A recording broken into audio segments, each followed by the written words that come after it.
VoxWave now features a streaming radio media player on our website's front page, where local artists can get their music played 24/7. For more information on getting your music in rotation or to perform live at our studio, contact Reg Gaskins at 240-832-4455. Android users, the VoxWave app is now available in the Google Play Store. Download the app today on your Android device to listen in and view programs. Business owners looking for a place to advertise your business and promote your products and services? VoxWave is the right place. We have over 10,000 views a day and 70,000 listeners a month. For more information, contact Reg Gaskins at 240-832-4455. The world's #1 streaming music station, VoxWave.com. We have your favorite shows on VoxWave.com. Check out our lineup. The Kim Show, Mondays, 11 a.m. to 1 p.m. In the End We Win with Curtis, Mondays, 8:15 p.m. to 9:15 p.m. Cooking with Flavors with your host, Chef Flavors, Tuesday, 5:30 p.m. to 6:30 p.m. Slick Daddy Rick, Heartbeat Congo Hour, Tuesday, 8 to 10 p.m. Impact the World Radio TV Show with Cheryl Woods, Wednesday, 12 p.m. to 2 p.m. The Digital Digest with your host, Digital Ace, Wednesdays, 3 to 5 p.m. Live Set Wednesdays with your host, Frank Dent, Wednesdays, 8 to 9 p.m. The BGKH Show with your hosts, Dominion and Epic, Wednesdays, 9:15 to 10:15 p.m. You, Math, and Me with George Randall, Thursdays, 10 a.m. to 10:30 a.m. Then, on Thursdays at 5:30 p.m., The Prayer, Praise, and Deliverance with Elder Thurman Gorman Jr., The 640 Evening Show, Thursdays, 7 p.m. to 9 p.m. The Peace in the Morning Show with your host, Darius A. Stanton, co-host, Delicate Daryl Barnes, and Queen Ayakidobi, Fridays, 9 a.m. to 10 a.m. The Hall Street Journal with your host, Robert Hall, and co-host Clarence Sanders, Fridays, 10:30 a.m. to 11:30 a.m. Frank, The Success Principles, Friday, 12 noon to 1 p.m. Chanel's 3 Cents, Friday, 1:30 p.m. to 2:30 p.m.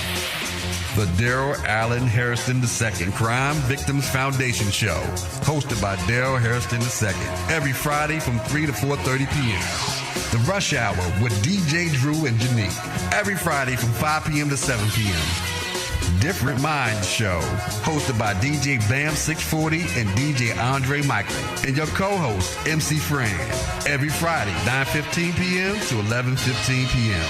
The Healer Blues Show, with host Ron Jackson, every Saturday, 8 a.m. to 9:30 a.m.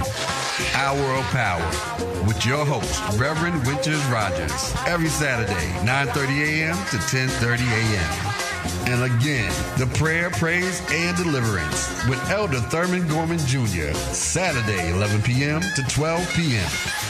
And don't forget Four Sisters Live Talk, Saturday at 12:30 to 2:30 p.m. Turning dreams into reality talk show with your host, Tashika L. Green, every second Saturday, 3 p.m. to 4 p.m. Walk in Newness 24/7 with Missionary Antoinette, Saturdays, 3 p.m. to 4 p.m.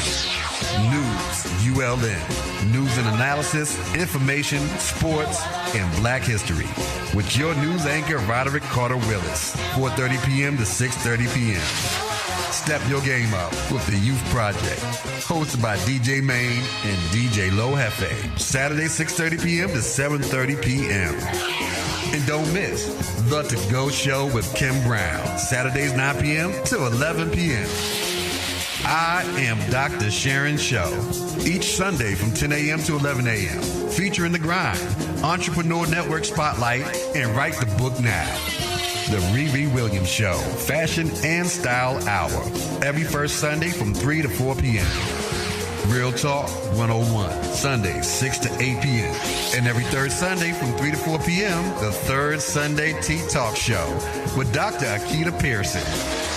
Gospel Live TV Show with host Gloria Mello, each Sunday from 8:15 p.m. to 9:15 p.m. Listen to all your favorite shows on VoxWave.com. VoxWave.com. VoxWave.com, streaming your favorite jazz, blues, and R&B 24/7.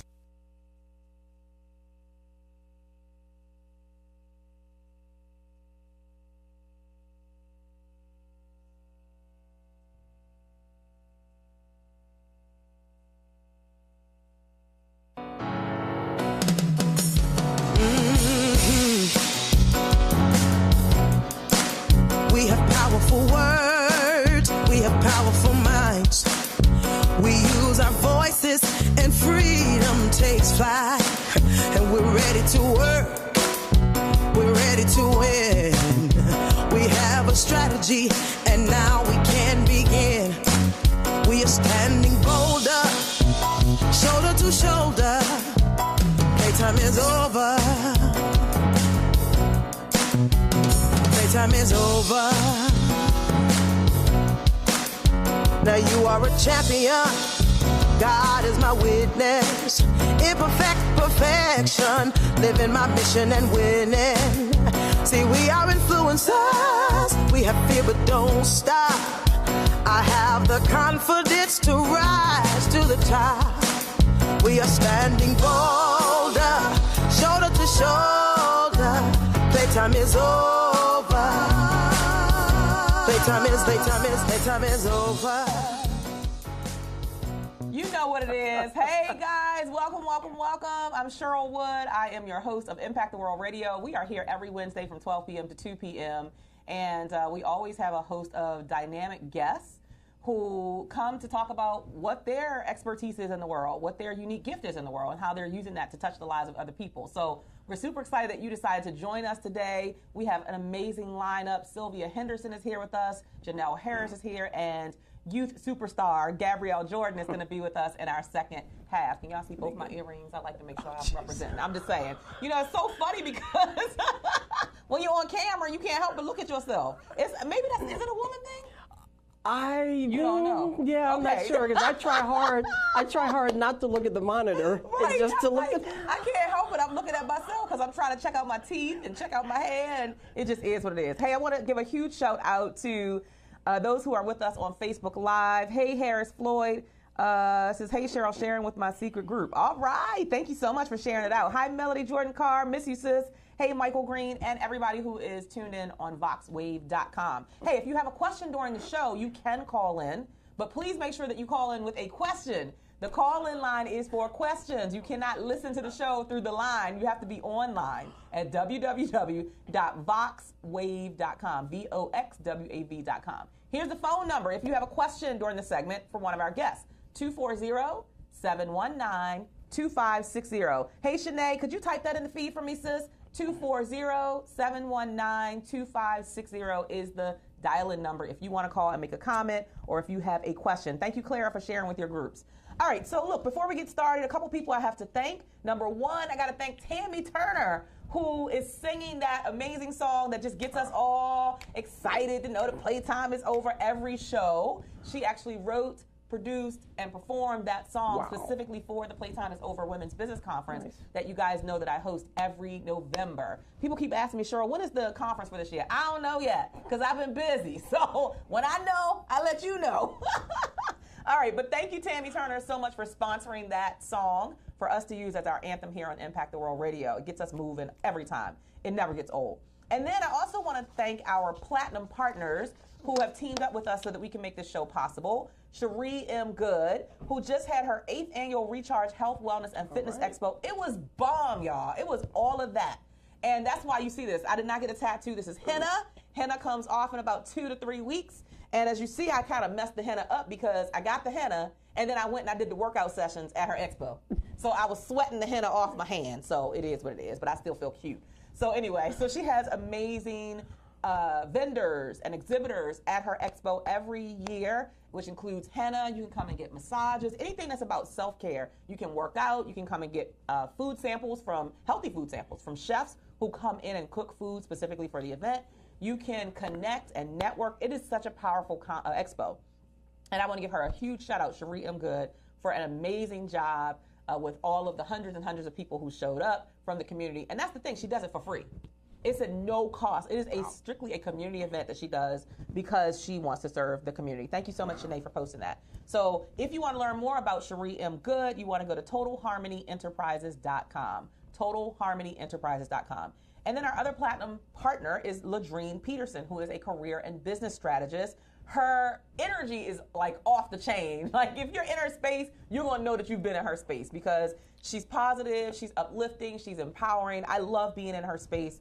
And I just want to celebrate her for everything that she's doing through her company, which turns dreamers into doers. If you want to connect with her, you can go to do-it-delivers.com. And then I got to give a huge shout out to one more person, Latasha Briscoe, who just hosted her first conference. It was called Sweatpants and Chill. Hunty, do you understand how powerful that is for a speaker to be able to show up in sweatpants? Yes, I came in sweatpants. I think I was the only speaker who showed up in sweatpants. Everybody else in the room was in their little comfortable clothes, but most of the speakers showed up in dressy clothes. I was like, oh, no. They said sweatpants and chill. So I'm wearing sweatpants and I'm going to chill. And that's what I did. And I had an amazing time serving as the keynote speaker on Saturday. But Latasha did a great job executing her vision. The room was filled with women who just were ready. You know how you go into a space, and you know this, how you go into a space and you can feel the hunger. Yeah. First time? Wow, that's awesome. It was her first time. She filled the room. Awesome. The speakers were phenomenal. Elder Nicole Mason was one of the speakers on. Was I there Saturday or Sunday? I was there Sunday. I'm sorry, it was Sunday. I can't keep up with myself. I know. You know how it is. Saturday I was at Cherie's Expo, but Sunday I was at Latasha Briscoe's Sweatpants and Chill event, and it was great. Again, Elder Nicole Mason was there on Sunday. Dr. Kishma George was there on Sunday speaking.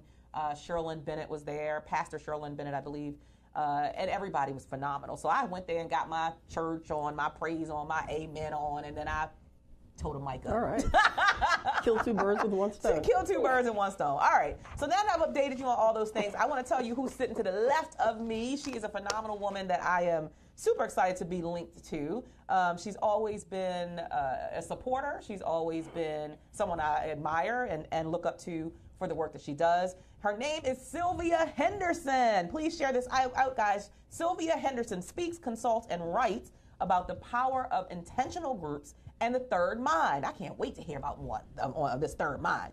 She moves entrepreneurs and organizations to get ideas out of their head and into action for profit and purpose. She brings over 40 years of corporate. 40 years? Girl, you look like you only like 30. I started when I was 2. She started when she was 2. She brings over 40 years of corporate management and entrepreneur experience to build a company called Mind Team Solutions Incorporated with systems, tools, and experts that create sustainable change, collaborative cultures, and increase bottom lines for organizations and individuals. Welcome to the show. This is awesome to be here. This is my old stomping grounds down here. I hear you saying that. Look, but I mean, we haven't seen each other in some time, but you out there changing the world. And you are trying to keep up with you. Oh, no, you're out there changing the world too, you know. Tell us about what you're up to nowadays and talk about this third mind, because I was like, oh, I can't wait to get into this. Okay, nothing mystical. So while my tagline is pretty much get out of your head, get into action for profit and purpose. Get out of your head, get into action. That's right. Because to me, and it's been all along, I come from the corporate world, and you can have all the ideas in the world, yet if you're not actually doing something about those ideas, they're just molecules in your brain. Right. And once somebody said, you left the corporate world. I said, no, the corporate world left me way back. And I turned that into starting my own business and speaking, and that's when we met. And so all along, whether it's been training, whether it's been speaking, whether it's been coaching, it's been helping individuals get what's up here out, because we can't, even me, we can't see what it is we're thinking. Yeah. You know, and somebody else hears you in different ways, whether it's a coach or it's a mastermind group or whatever, and you go, oh, why didn't I think of that? It's like, well, you did, but you got in your own way. Right. So in all the different forms that I've evolved, that's been my main thing. I'm so passionate about sit with somebody, whether you've hired them, whether they're friends, although I kind of stay away from friends and family. That's a whole other, that's another whole thing. Whole other session, Cheryl. So anyway, I've been doing that on my own with solo entrepreneurs, and now I'm working with companies to help their employees who don't feel valued, who are not engaged, help them get their ideas out of their heads in line with the company mission.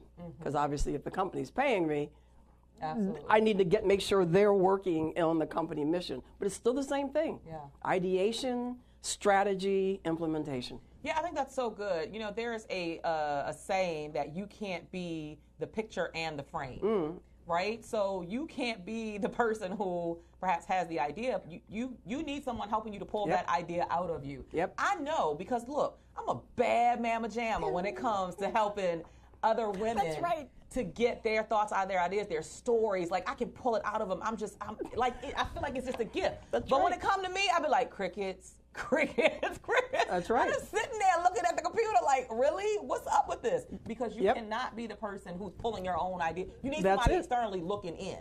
But why do you think that is? Why is it that most of us, we just can't get it out? Like, we can be so great at helping somebody else, but we can't get it out of ourselves when we know it's there. So when I speak, I say I don't have the scientific explanation. Yes. You know, I just know it's factual. It happens time and time and time again. Happens for me. People say to me, "But you're the implementation expert." I go, "Yeah, for you."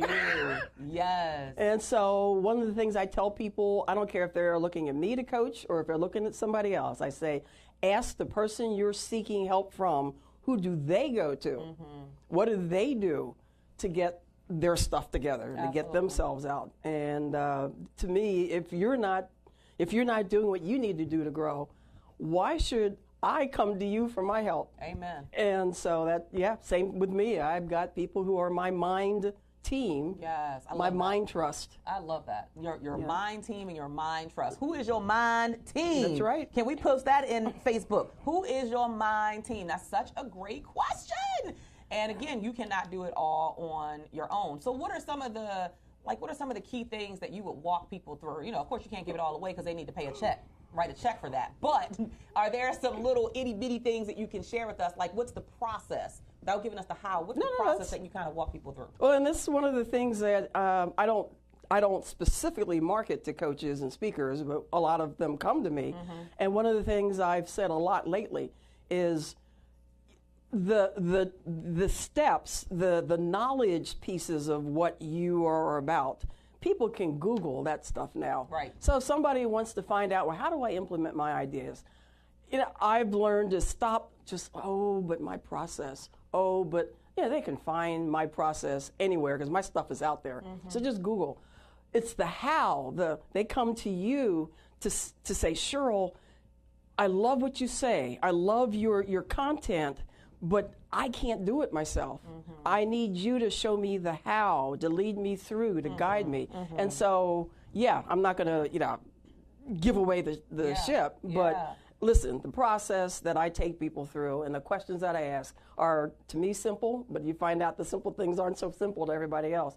So I created a process for implementation of ideas, and I'm going to ask you, when you want to get an idea out, why?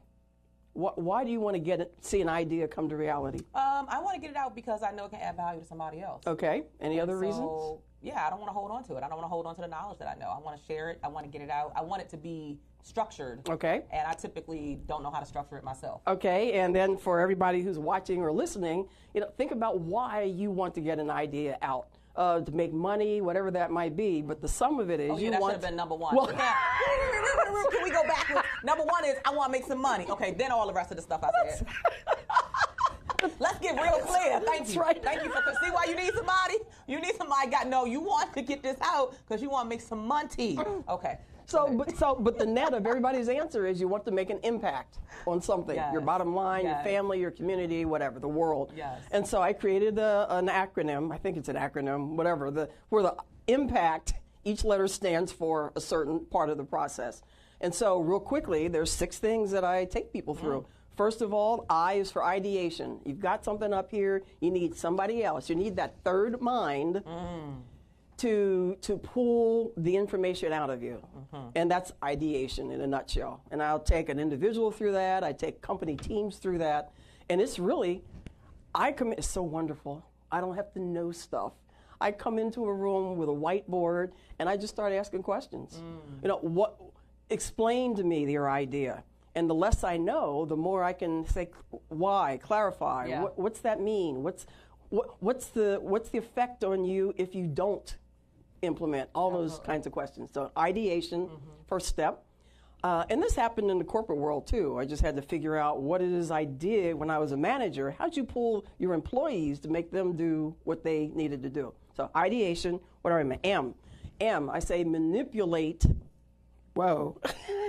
Manipulate all of the information, all the things that you got out. So picture a whiteboard or picture a flip chart and just Post-its, because that's my favorite tool. Right. Anybody who has contact with 3M, I want them for a sponsor. So, like I should have some contact stock. me. I should have some Yes. stock and Post-it. Yeah. So anyhow, so you've got Post-its all over the place by the time the ideation's done. Then it's time to, what do I do with all this stuff? Yes. Well, you got it out now. Yes. And so you don't have to worry about losing your thoughts. And now M could be manipulate, it can be mold, whatever word you want to use for M. I say manipulate, to take all those pieces and to start moving them around. And you can be doing this on your own, but it helps to have somebody else. Move them around until you start to focus, you start to funnel down to net out your idea. Or if you've got 5 ideas, then it helps you to set some aside and net out what's the idea that's going to, in my mind, make you money Make the now. money. That's Yes, right. make the money. You know, you can cause and go, but I'm not in it for the money. And I go, No, I'm in it for the money. I go, but how are you going? You've got to afford to change the world. So you've got to make money. It's so, it's so true. We have a great question coming in before you go on to the next one. And the question is, thank you so much. Let's see, it's Mashika. And she says, how important is patenting before you tell anyone your idea? Great question. Good question. So, patenting before you send it out there on Facebook and let the world do its thing with your idea. The key is find the trusted partner, whether that's again your coach or find the trusted partner to just get it out first and to sort through your idea. Because when it's ready to patent, you need to have your stuff together. You need to have the thoughts together. Even if you go to crowdfund, use Indiegogo or whatever those systems are, and you want to put your idea out there so people will fund it, you have to have your thoughts together, and that's what the ideation and the molding does. Yeah. So you need to have that trusted person. You need to have a non-disclosure agreement if that helps you with that. You don't just want to post it all out there before you get your thoughts together. And can I add to that? Can I piggyback on that? First of all, hey, Mashika, hey, this is okay, so y'all remember me telling a story about I went to the eye doctors for my son. This was last year, right before we went to India. And I went in there looking a hot mess. Literally in all my just busy mommy glory. I looked a hot mess. And the eye doctor comes out. She takes us in the back. She does the exam, tells us that our son has to wear glasses. We come back out, and as soon as we come out, she's like, oh my gosh, Cheryl Wood. She's like, I follow you on social media and Facebook, and she's like, this is so awesome to meet you and all this stuff. And I'm like, okay, that was not the same calm person that was just in the exam room. She's like, I didn't want to do that in the room because I just wanted to be professional. So it's so great to see you here. Thank you for being here, and a great question. So I want to piggyback on what Sylvia said about a trusted advisor or a trusted person that you're going to talk to. So for me, that's why I'm such a big believer of coaches, because typically a coach I'm coaching with, they are already 20 steps ahead of where I am. And what that means for me is they really don't have anything that they try and take from me, because they already there. They done been there, they done it, they done accomplished it. I'm trying to learn from them versus the other way around. So for me, that's a win, because they ain't trying to get my stuff. They not trying to take nothing from me. They're trying to add value to me because they're already 20 steps ahead. So that's just my personal little testimony. And the one thing, something I found out, very few people implement. So even if they go, oh, that was a great idea, it's going to be a rare situation that they copy your idea and they do something with it. It's just, it's sad. So you're so don't worry. more people don't get what they want and don't make the money they want in business because they won't implement it. They won't execute the idea. So if you truly are worried about getting it out there, again, I wouldn't post it to the world. Yeah. But you need someone to get your thoughts together so that you can communicate it the right way. And that leads to the rest of the process, really. The M was molded to, mold to get something succinct. The P is plan. So plan your strategy. How are you going to actually now carry it out? What are you going to do now that you've got the focus? And there's lots to each step. So this is just the highlight. The P is plan your strategy, and that's where I seem to have a gift for helping people. We've got this you want to do. You say you want to achieve it here. How are you going to get there? Yeah. And the more creative, and I work with a lot of creatives, the more creative you are, the more difficult it is for you to draw that straight timeline and then figure out where my milestones are. And that's the corporate part of me that comes to the creative person. Because I have a really good friend who, as soon as I draw a line, she goes, it's structure. Right, it's structure. Right, so that's my question. How do you get people, because sometimes I have people come to me to work with me for speaking, and they are all over the place, right? And this is one of the reasons why I always do a discovery session. Because one of the big things for me in business is to always maintain my joy and my sanity. Okay. Y'all hear me? My joy and my sanity. You cannot take those two things from me. So I always have a discovery session to make sure that there's a synergy, to make sure that I can support you, to make sure that I know where you are. And I can always tell somebody who is an idea overwhelmed but is willing to listen and shift versus somebody who's an idea overwhelmed and they will never listen to anything that I say. So talk about how do you get people out of the space of, oh my God, I got 35 ideas and I want to execute them all right now. So part of this I've learned over the years from exactly what you've said. I essentially have kind of a two-structure work with me. And other than the discovery session, which is kind of a norm for many coaches, that's that phone call with just what's the vibe I'm getting. Now we get into the work. I can get you to that P part, and when it's clear that is just not happening. There are some people that it's real. You can see it's just not going to happen. I bless them. We say, you have the strategy. Yes. I can refer you to some folks. I am not a life coach. Right. So when it comes to, I've got these things that are blocking me, this may sound cold, but it's knowing who you are. I'm a business coach, folks. And so when we get to the stuff, I've got plenty of life coaches I know. And I go, you might be better working with so-and-so.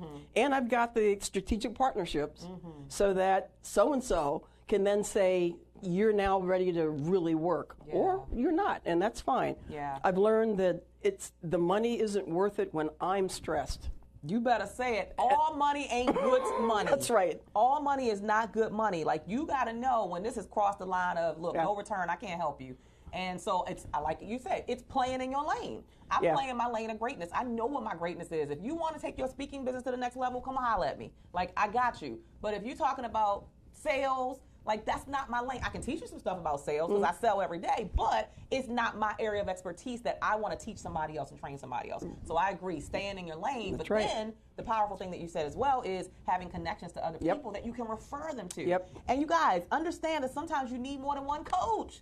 Like, sometimes you need a business coach, you need a life coach, you need a spiritual coach. It's okay to have coaches for different areas of your life. That's perfectly okay. If you look at the golf pros, I don't play golf, but look at the golf pros. Man, they have one coach for just the swing. Then they have a coach for just, I don't know, which club is the right one. I don't know. I'm exaggerating a little bit, but then they have a coach for the long drive. I mean, it's you're right. And so, don't get me wrong. There is nothing wrong with being stuck at that planning stage.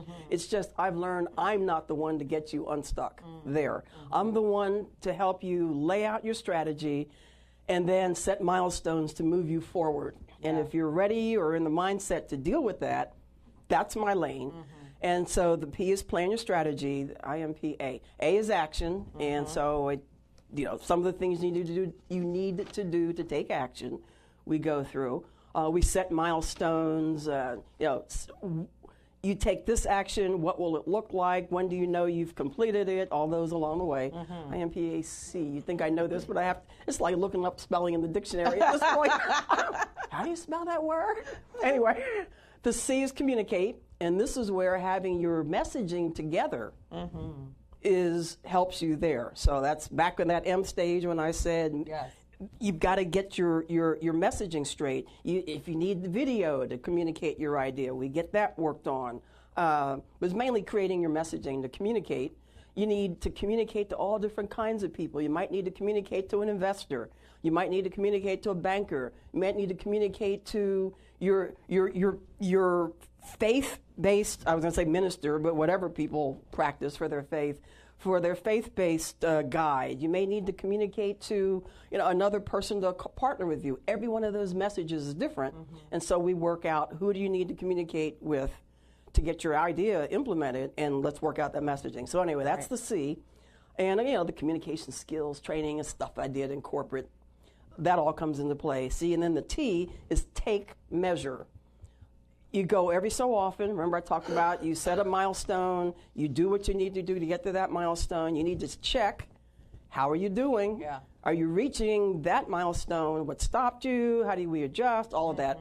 And and then we just repeat that impact process. And this is a process that works for an individual, it works for a company team, and it's just a rinse and repeat until we get to your goal. Or what I've done with some folks, we find out the idea isn't the right one for you. Right. Yeah. How And about so that? wouldn't you rather know 3 months in that it's not your thing, or people that's aren't good. paying for it, or whatever it might be, That's so good. before you reach 2 years? And I've actually had people thank me for, thank you for stopping me here, not because the idea was bad, but because it wasn't the right time, they weren't the right person, we need to rethink.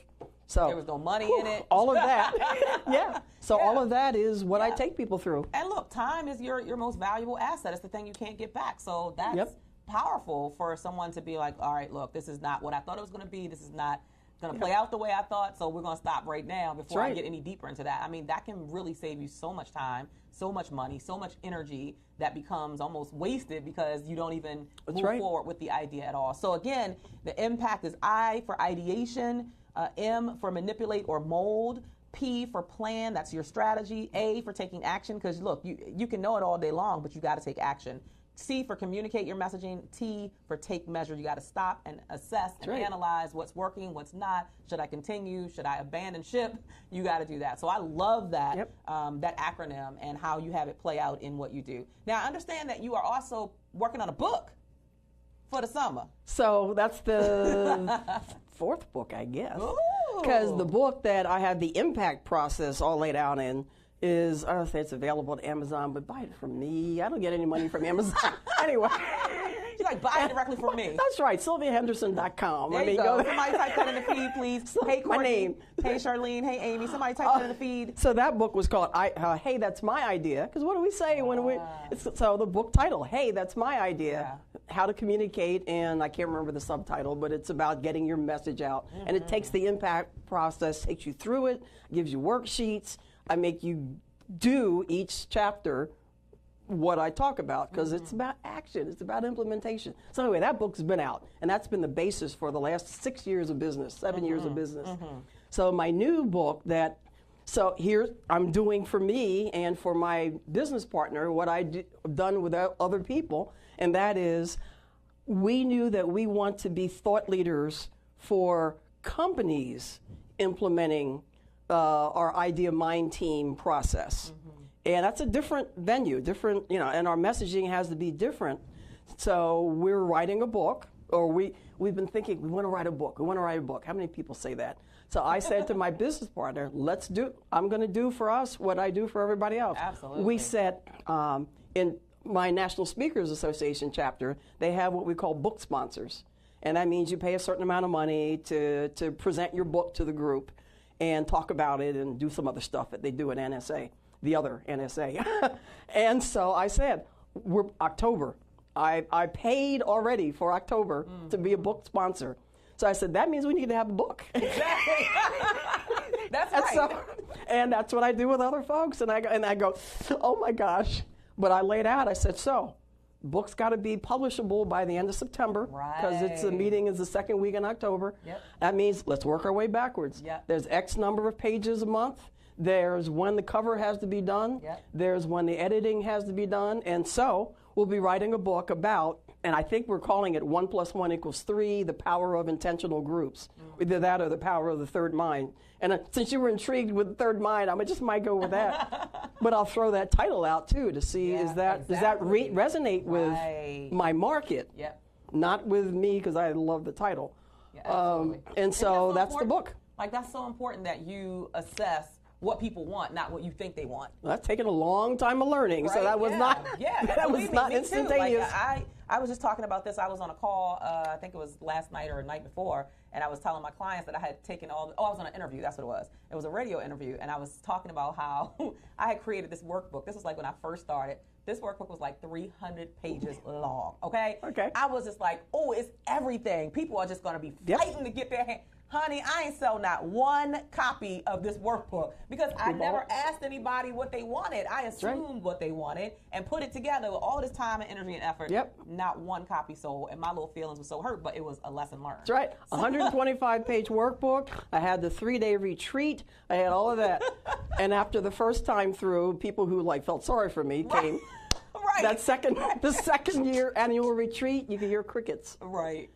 Same thing. How do you pick yourself up? Let's go into that dialogue a little bit before we wrap up. How do you pick yourself up once you've come up with this great idea and you've kind of gone through the strategy and you execute it and then crickets? That's the power. That's the power of intentional groups too. So the idea mind team concept is really it's the mastermind concept, but done the way Napoleon Hill intended it to be done.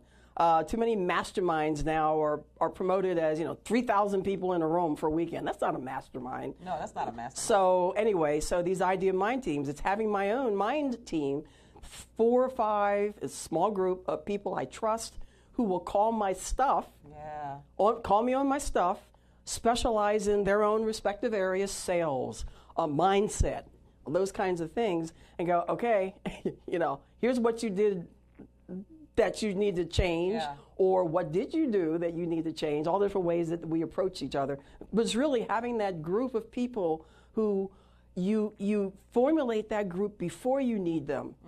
So that when you need them, formulate they're the group there. Before you need them, Because how many people come to you and go, oh, I got this, and you're like, okay, I never heard from you before, so what? So anyway, formulate the group of people who you need to be your mind team before you need them, and those are the people you go to when it looks like your world's crashing in, and you need to, I've learned, to shift and evolve your business rather than, oh, got to change. No, stay in a lane, figure out what happened, and then shift.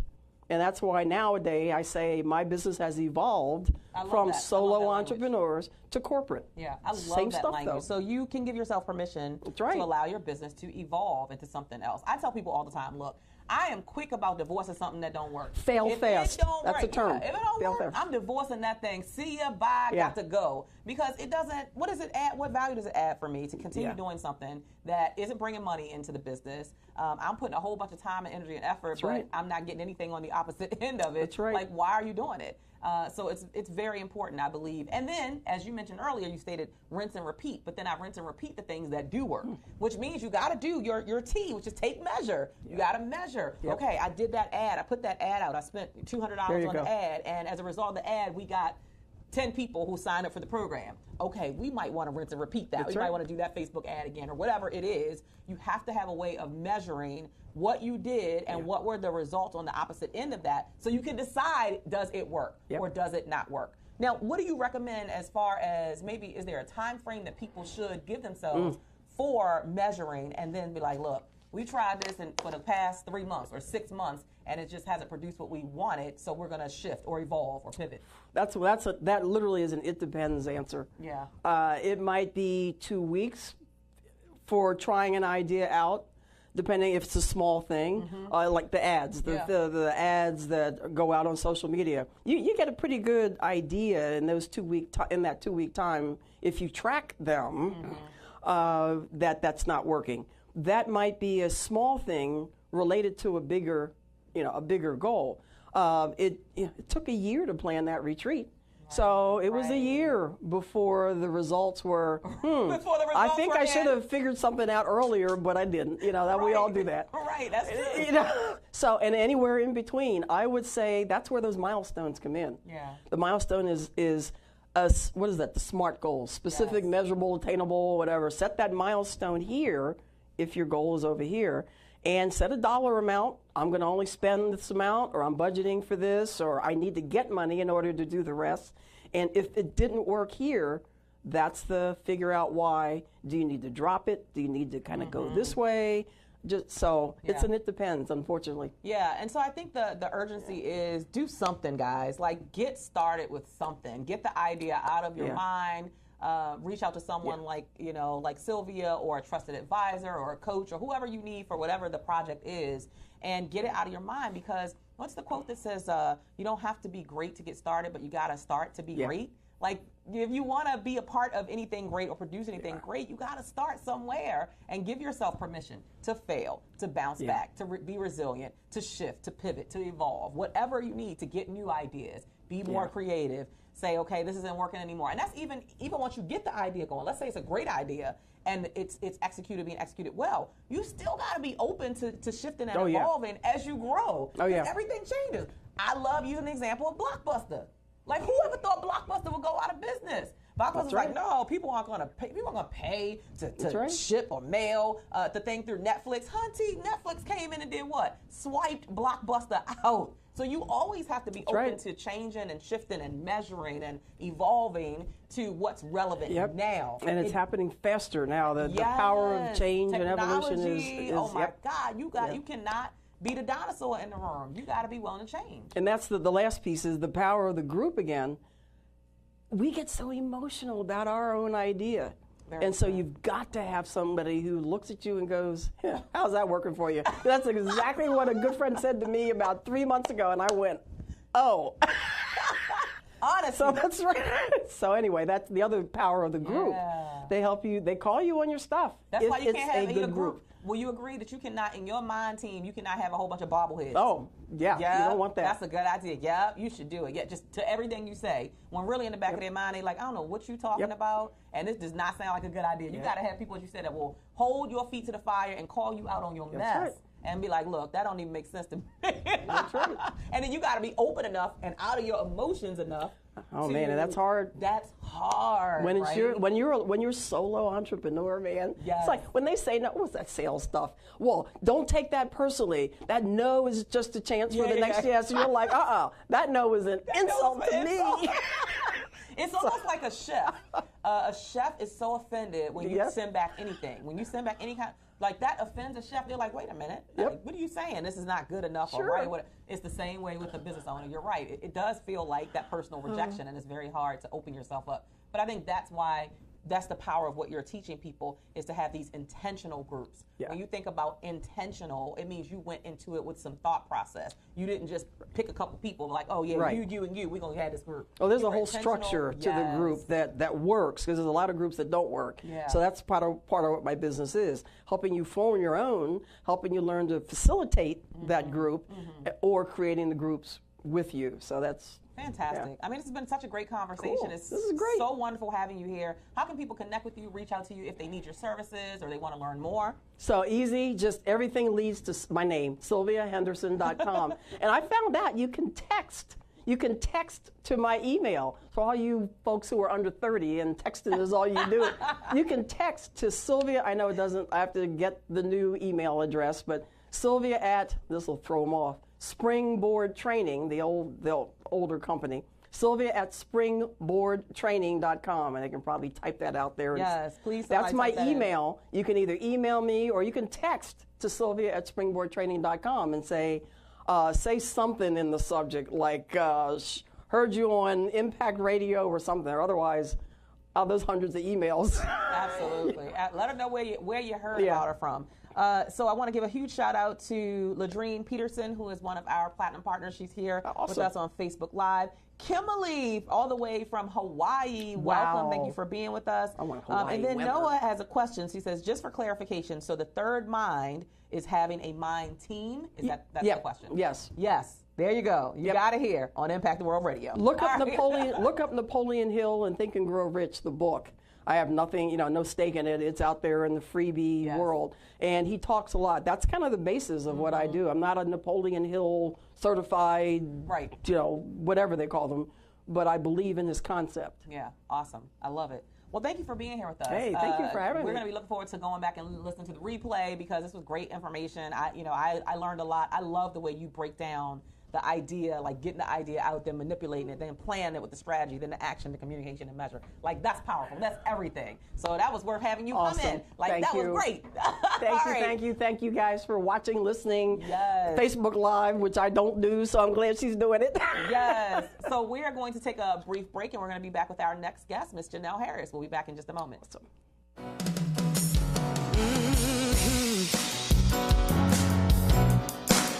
We have powerful words, we have powerful minds. We use our voices and freedom takes flight. And we're ready to work, we're ready to win. We have a strategy and now we can begin. We are standing bolder, shoulder to shoulder. Playtime is over. Time is over. Now you are a champion. God is my witness. Imperfect perfection. Living my mission and winning. See, we are influencers. We have fear but don't stop. I have the confidence to rise to the top. We are standing bolder, shoulder to shoulder. Playtime is over. Playtime is over.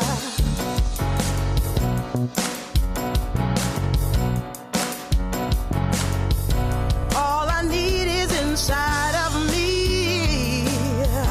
I am enough and now I see. I will reach my destiny. I don't need your permission. Yes, I'm on a mission. I'll win.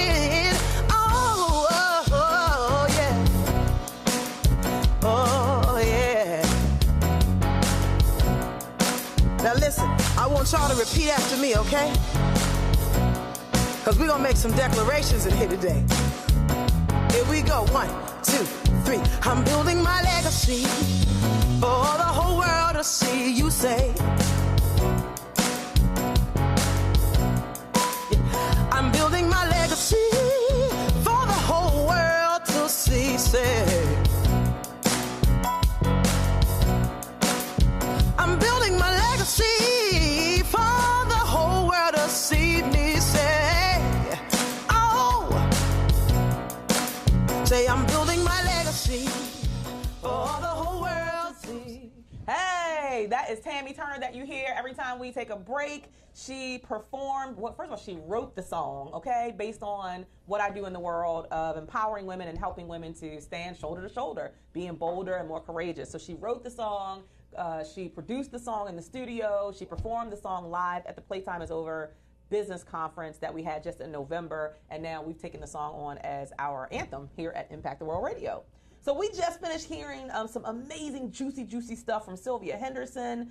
Again, I'm going to run this through because it was that good. Look, ideation, you got to get the ideas out of your mind. Then manipulation, you got to manipulate it, mold it, figure out what you're going to do. Plan, that's the strategy. A is for action. You got to take action, guys. It's not enough just to have the idea and have it mapped out. What are you doing with it? Then C, communicating it to who it needs to be communicated to appropriately. And then T is taking measure, stopping, assessing, analyzing so that you know, is it working? Is it not working? Do I need to shift, pivot, or evolve? Great stuff. And now we're going to move on to our next guest. I haven't seen her in a while, and I'm so excited to see her here. Her name is Janelle Harris, looking all pretty in pink, magenta, purple. Yes. Okay, one of them colors. Let me tell you a little bit about her. Please share this out with your community. Hey, Tia, thanks so much for, somebody said, Cheryl, you got a shot at a singing career. Go on, girl. Thank you, girl. Thank you. I had to get that together. All right. Janelle Harris, she's a writer since she won a crisp, I love this, since she won a crisp dollar bill in an elementary school essay contest. She owns The Write or Die Chick, a boutique editorial services agency in Washington, D.C., and has earned bylines in more than 40 print and digital publications, including Essence, Ebony, and Washington Post. She uses her platform as a journalist, storyteller, and editor to explore the experiences and diversities of women and people of color. Her current projects include a heartbreak devotional for Black women and a project that dives deep into the experiences of women in the Black church. She has also embarked upon a storytelling series, you know this spoke to me, a storytelling series with two fellow creatives about history-making Black women, with her first interview with civil rights legend Gloria Richardson. Welcome to the show. Thank you. Thank you for having me. Thank you. You look beautiful. It's great to see you. Thank you. It's good to see you. So look, so that crisp dollar bill, that did something for you, huh? Yes, girl. Turn me out.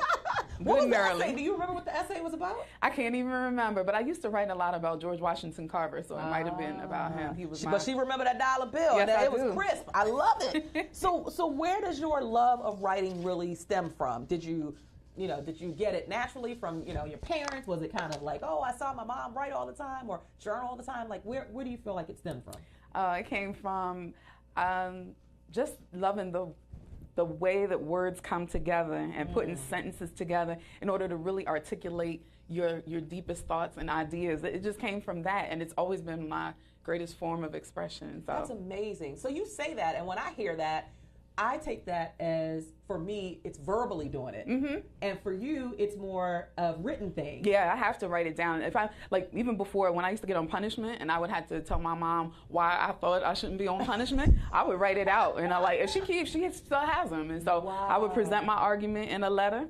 and so I could articulate it. If I needed to articulate it on my feet, I could do it. That is fantastic. I love it. So now you have this interesting name, the Write or Die Chick. Like, where does that come from? What does that mean? What's the meaning behind it? Well, I'm a product of the first hip hop generation. So you got to specify now. So, it's a play on Ride or Die, but it's also just really I write or I die. Like, it's a part of my life. It's who I am. Wow, that's powerful. Like, that's how you know you have found your calling, or as I like to say, the thing that you are born to do. When you make a statement like that, like without it, I can't. I think Eric Thomas says that too. It's like, it's like breathing. Doing what he does is like breathing. And if it's like breathing for you, like you feel out of sorts when you're not doing it, you know that you've pretty much come upon the thing that you have been birthed to do. And I think that's so powerful for people to find that, because there's so many people who don't find that, or they find it way later in life, right? And they're like going through the process at 60 or 65 trying to figure out, what's my purpose, why am I here, how do I help serve the world and leave my unique fingerprint on the world. Well, I think a lot of people know what it is. They just don't feel, they're afraid to pursue it, especially with writing or any kind of creative art, a creative business. You think it's not going to be lucrative. I had some lady ask me a couple of weeks ago, I told her I was a full-time freelance writer and editor, and she was like, is that lucrative? And I was like, I mean, it can be, since you want to know. Right. It can be, but, and I think that that's the first thing that people think. Like, this whole starving artist, you're going to be broke. And it's not even necessarily true. You have to be strategic, but it's not necessarily true. So, I think I like that. fear. That's very true. I think a lot of people, like you said, they do find it, or they know what it is, but they don't pursue it. And that goes back to what we talked about with Sylvia, getting the idea out and actually executing it. But I do also meet a lot of women. I get to travel the world and talk to women, and I meet a lot of women who don't know because they gave their whole life to everybody else. Like, they spent their entire life giving to their husband and supporting their husband in his dream. And then they gave to their children and they supported them in their dreams. And now they find themselves at 40, 50, 60. And they're like, okay, who am I? What am I? What do I want? So I think it's a combination of the two, both. It's either you find it and you don't execute it, or you don't make time for yourself to tap into who you are and give yourself permission to pursue it. So I think that's powerful. Right. So what services does your editorial agency provide? Like, give us some more clarity around exactly what you do that helps you to make money, since we talk about money today. That seems like to be the topic that we focus on, making money. Yes. So I do two parts. I do copywriting and I do editorial writing. Ah. The editorial writing is the stuff that's in Essence, the stuff that's in magazines and publications. And then on the other side, I do copywriting, which can entail web content, it can be speeches, it can be the behind the scenes stuff that people don't necessarily see on a page, but needs writing for commercials, for any kind of advertising. So would you, let's say that there was an entrepreneur and that entrepreneur needed, I don't know, like as entrepreneurs, we send out newsletters, right? Would you be the person that I could call and say, hey, I'm not sending out my newsletters consistently. I need somebody who can kind of gather some information, research, kind of do it in my voice and create that content? I would absolutely be the person you would call to call and create that content for you. I would be more than delighted to do that, yes. And so, and I really focus on people of color, as you said, people of color, specifically Black folks, because we have a certain way that we talk to each other. We have a certain way that we engage with our audiences. And I think a lot of times people try to force themselves into a space that you could just hire a Black writer or a Black copywriter to that's do. Good. That's really good. I mean, I've never thought about it like that. So then if there's an entrepreneur and they're watching, maybe they're watching on Facebook or maybe they're watching through Vox Wave and they're like, yeah, I need that. I need somebody to write. Maybe it's content for my website or maybe it's content for my newsletter or whatever it might be. Is it something that is, so one of the questions I know that always goes through an entrepreneur's mind is, I can't afford that. Especially when you're in the early stages. Like when you're in that first 5 years, you feel like you can't afford nothing. But the reality is sometimes you can, and it really serves you better to outsource it than to spend a whole bunch of time trying to do it yourself when you could have been out earning some coins. So talk about, you don't necessarily have to share your pricing, but is it something that's affordable even for a startup, or is it out of reach for most people? I want you to just clarify that. No, absolutely. I think it is an investment that you absolutely have to make. I see so many ideas fall either not being taken seriously or not presented in the most professional way because there's spelling errors. The idea is not conveyed clearly. There's run-on sentences. You can only be, if you're not a professional writer, I know everyone thinks they can write. That's so because true. we all like learn how to they write. Can sing. Yeah. It's so true. Perhaps. It's so true. It's so true. But because this is not only just an art, it's also a craft. There's a science to it. And so just like you would hire a web designer, and please hire a web designer too. But yes, let's put these things together to package yourself in the best, most professional way possible. Yes, you have to put some coins out in the beginning. You will. It's an investment. A business is always an investment. Always. But it's an investment in yourself and it's an investment in your image. And so I don't apologize for what I charge because I earn it. But I also don't think that we should neglect, especially Black businesses, when we are in competitive spaces. And so you need to be competitive. In order to be competitive, you have to be dope from the beginning. You don't get a second chance. Oh, I like that. You got to be dope from the beginning. Hashtag that. You got to be dope from the beginning. I love that. I love everything that you say. It's true. I always encourage my clients, you got to show up the way you want to be viewed. And if you want to be viewed as the professional, if you want to be viewed as the expert, then you got to show up looking like the expert. Yes. And that includes everything. Like you said, I've literally gotten books and I opened the book and there are so many typos in the book. That hurts my errors. soul. That, I mean, literally, it just makes me cringe for the person who produced the book. Like, you got to take more pride. And I'm not saying, oh, there was one typo in a 400-page book. That's not what I mean. I mean, like, there's so many errors that I can't even get past the first page because it's that many errors. Because believe me, there are errors in New York Times bestsellers, so don't get it twisted. But you got to at least put your best foot forward and be in a spirit of excellence. And I think sometimes that means you got to outsource it. You got to hire somebody who know what they're doing. Stop trying to be everything in your business when you don't do everything well. We talked about this with Sylvia. Play in your lane and stay in your lane, period. So if you need someone who can do that copywriting for you, who can create that content for you, then you might want to call Janelle. How can they reach you, by the way, before we continue? So my website is thewriterDieChick.com. And my email is janelle@thewriterDieChick.com. I'm also on Twitter @thegirlcanwrite. And I'm on Facebook @thewriterDieChick. I love it. So talk about this journey that you've been on in your own business. And have you ever had any failures? Have you ever fallen down? She's looking at me like, girl, you crazy. Girl. Right? Because some people see you and they say she's successful. She's writing for Essence. She's writing for Ebony. She's writing for all these, the Washington Post. Oh, she's there. She's arrived. And they have no idea the story behind and what you've gone through to get there. So talk about some of the challenges and or failures that you've faced along your journey to get to this Janelle Harris? So it's a constant. I don't think I've had one static experience. So I have definitely been down, but because I've been down, I'm not afraid to take risks and try new things because I know how to eat a peanut butter and jelly sandwich. Like, I know how to eat oodles and noodles. It is not a thing. So it's cool because I know how to move in that space. Then if I fall and I fail, then it's cool. I know how to get back up. Yeah. So I definitely have had, last year was my worst. I have no problem saying it. Last year was my worst year in business ever. The year 2016 was my best year in business ever. Last year, I don't know what happened. And this is after about 10 years in business. Wow. I hit a high, and then I hit the low of low lows. And so, but this year, I regrouped. Yes. I added some things. I said, and I realized that I was operating in a space of fear because I was so worried about, and I was also not just operating in a space of fear, but I was also burnt out.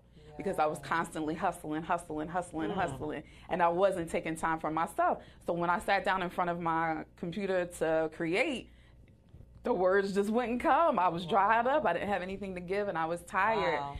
So I really had to, it was almost like God was forcing me to take a step back. And not only take a step back for myself, but take a step back to reevaluate how I was operating my business.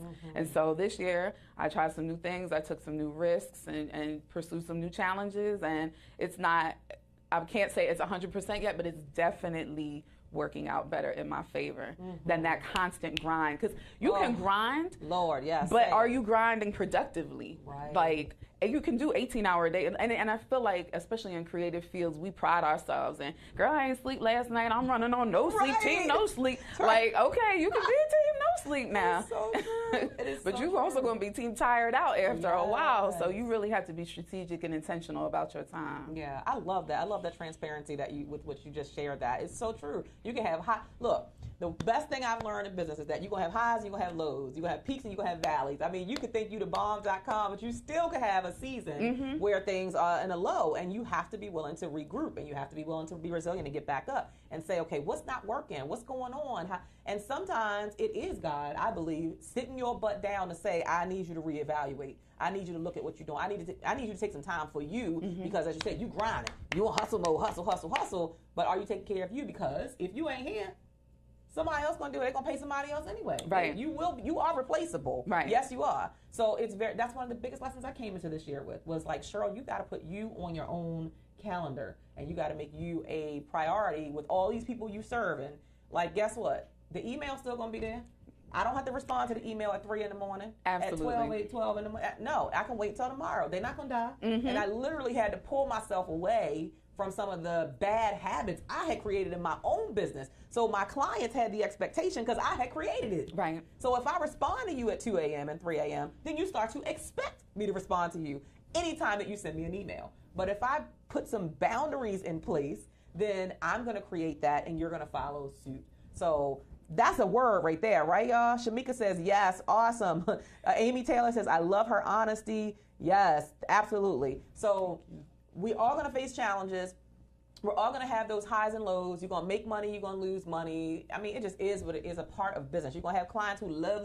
You're going to have clients who complain. Like, it just is a part of the process. The question is, as I said in my Facebook Live a couple days ago, do you have crazy glue commitment to the thing that you believe you've been born to do? Because y'all remember crazy glue? You've been around long enough to know crazy glue, right? So crazy glue was this little thing. It's like this ointment that you put on to whatever breaks. It could be a mug, a glass, and it breaks in half, and you could put that crazy glue on. You would think that thing never broke. Like, do you have that type of commitment where, okay, I fell, I bounced right back up. I glued it back together. I figured it out. I evolved. I shifted. That is a part of being in business. So if you were to tell yourself, we hear this question a lot, if you were to tell yourself, say you've been in business for 10 years. If you were to talk to the person 10 years ago that you were just starting in business, what would be some of the pieces of advice that you would give to yourself? Wow. So I would definitely tell myself to appreciate structure because I think creative people are concerned about the art and the creative part of it and not necessarily the business part. And so there were times where I was just like, I'm just so blessed to be writing and doing the thing that I love. And I love right now. This thing is a masterpiece. And then meanwhile, Did they pay you on time? Right. Did the check clear?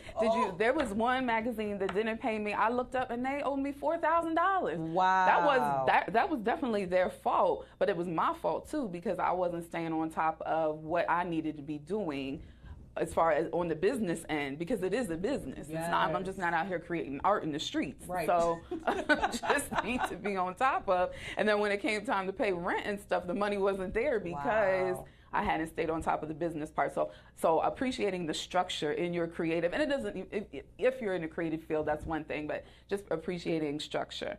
And then I would tell myself, like I just mentioned, to definitely take more time to, I have a daughter and I'm a single mother, and I definitely have times that I regret not being fully present as a mom because I was trying to get this money to raise my daughter, but at the same time, it's so much of a balance, but I definitely wish I would. In certain instances, I think I did pretty good overall, but in certain instances, I really wish I would have paid more attention to what was going on with her.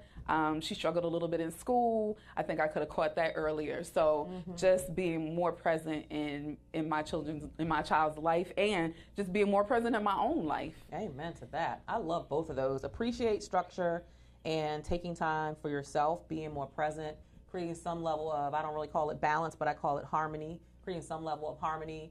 The reality is, even in my own business, I travel a lot for speaking. And when I walk out my door and I go to speak somewhere, guess what? I'm putting my family on a back burner. I'm telling them that you are not the priority right now. So that needs to make sense. Going back to your appreciating structure. Right. That needs to make sense. Like bump. Do they still say bump? I don't think they say. I'm 44, so I'm just saying. I don't know what they say now. But bump going somewhere, and I'm not coming back with we'll just say forget. Okay, sorry. Okay. Sorry to all the millennials. I don't know what y'all say now. Forget going somewhere, and I come back home broke, and my husband like, you've been gone for 8 hours. You came back home and you don't have a check. You don't have $100, $200, $3,000, $5,000, $10,000, whatever the amount is. The point is, I always have to assess, does this make sense to say yes to it? I think that's something that Sylvia and I were talking about offline, was like really reevaluating where you're spending your time. Why am I saying yes? I'm gonna share something real quick. So I was invited to be honored at an event, and the event wasn't local, and I'll try to give as little details as possible so nobody can put it together. It was not local, but I was gonna have to pay to travel there for the event. Okay, and then I was gonna have to pay for a hotel room to go there, to travel there. And then there was something else they wanted me to pay for like 2 people. They wanted me to sell 2 tickets to the event. And I was just like, why am I saying yes to this? Like, I don't need anybody to honor me that bad. Like, I got so many awards at home. I don't have no space for seriously. Right. So I had to stop and assess, why am I saying yes? Why would I invest money for a ticket, a flight or a train ticket? Why would I invest money for a hotel? Why would I invest money to try to get 2 other people to buy a ticket when you're supposed to be honoring me? Exactly. And literally, I bowed out gracefully, and I was like, "Thank you, but no, thank you. I'm not gonna participate, unfortunately." And I've gotten to that space in my business that it has to make sense for me and my family. Why? Because for all you churchgoers and my faith-based community, because your first ministry is your house. It is your household, your home. It is not outside of it. You got to be taking care of home first, and then you take your gift and you share it in your zip code. I always say your household, then your zip code, then global. It needs to go in that order. And if it's not in that order, then you are out of order. Amen. Right. Amen. So, are there any closing remarks that you would like to share with people who are, first of all, for anybody who is thinking about doing freelance work, how would you encourage them to get started? Because some people they're going to be looking and they're like, man, I want to do that. Like, I think that's the beauty of us sharing our stories, is that people will look and be inspired and be like, man, one day, right? Yeah. So for those one day I'm going to be in that seat and I'm going to be the person who's doing that. What's some advice that you would give for them? And then any overall advice that you want to give for people who want to pursue what they feel like they're born to do? So the beauty of writing and editing is that you don't have to wait. You can do it right now. So you could get started. If you have an article idea, you have a book idea, you have something that you think needs to be on paper, you can do it right now. And the internet before, I feel old now, but when I started, it wasn't a lot of resources available for people who wanted to write. Now there's really, you can get started right now. Media Bistro is a wonderful resource. Writer's Digest is a wonderful resource. And so that's a Google away. The issue, I think, especially for women, is that we need to focus on, like I said, the business side. So you need to learn how to negotiate your prices. You need to read your contracts. You need to focus on, does this mean that when you write a story, you can sell it somewhere else, you can reprint it, or does it mean that it becomes the property of whatever outlet you're writing it for? Because we get caught up a lot in the euphoria of being published, but then we lose out on the business side where you could use that story again. If you own it, you can use that story again and again and again, and you get paid $1,500 for the first time, $2,000 then next time, $1,500 again. So we need to stop limiting ourselves, and we need to stop being afraid to tell people that it's not enough money when they come to you because they think you're a writer and that you'll take anything they'll put in front of you, and you say, nah, baby, that's not gonna fly. I need you got to stroke you that to check put, a little bit higher. You got to add another zero to that thing. And that's exactly what I was going to say. That might need another zero. You take it back to the lab and rethink it, and not in a cocky way, but just in a way that you know what your household needs. And I think a lot of times we undercut our talent, we undercut our households because we're just so honored to be chosen.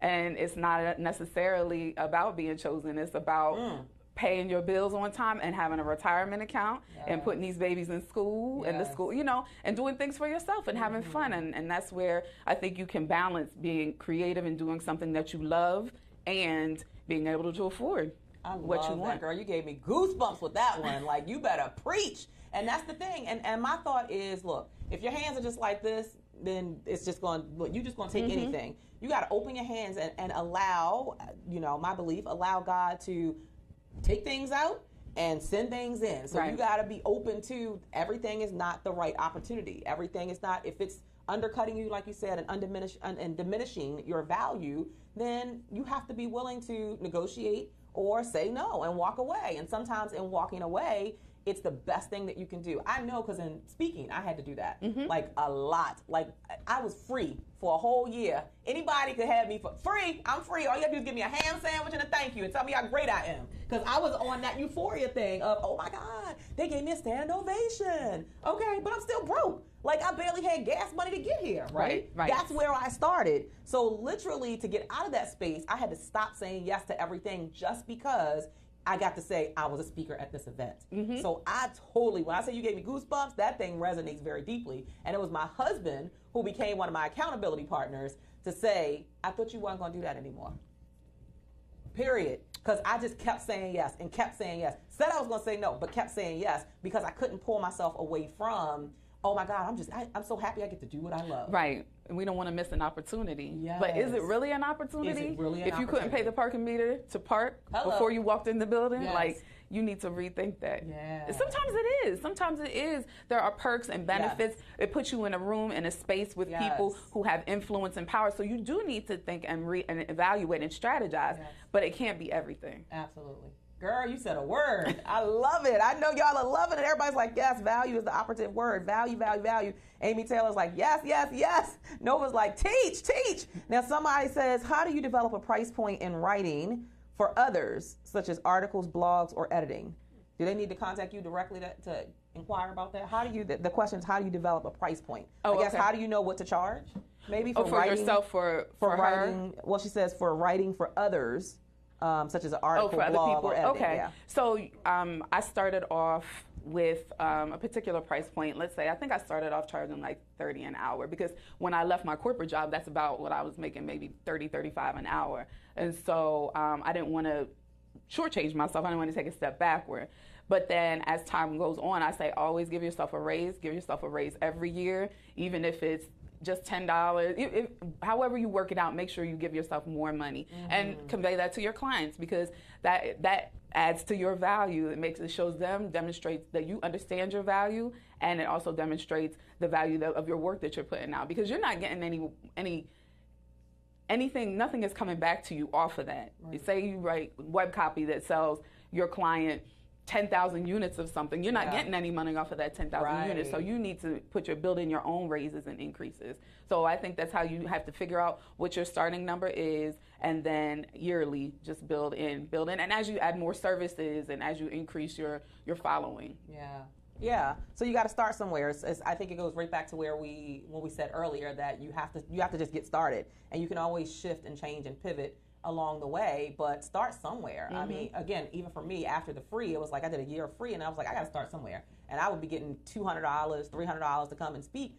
But guess what? I wasn't doing heart surgery. It wasn't. That's it. And I wasn't making $200 for it to come speak nowhere on my job for 40 minutes or 30 minutes. So for me, it was a win as I started out. And then I started to realize that my value had expanded because I expanded me. So I kept investing in me, and I was learning more. And the more you learn and the more you grow the more valuable you become to the client.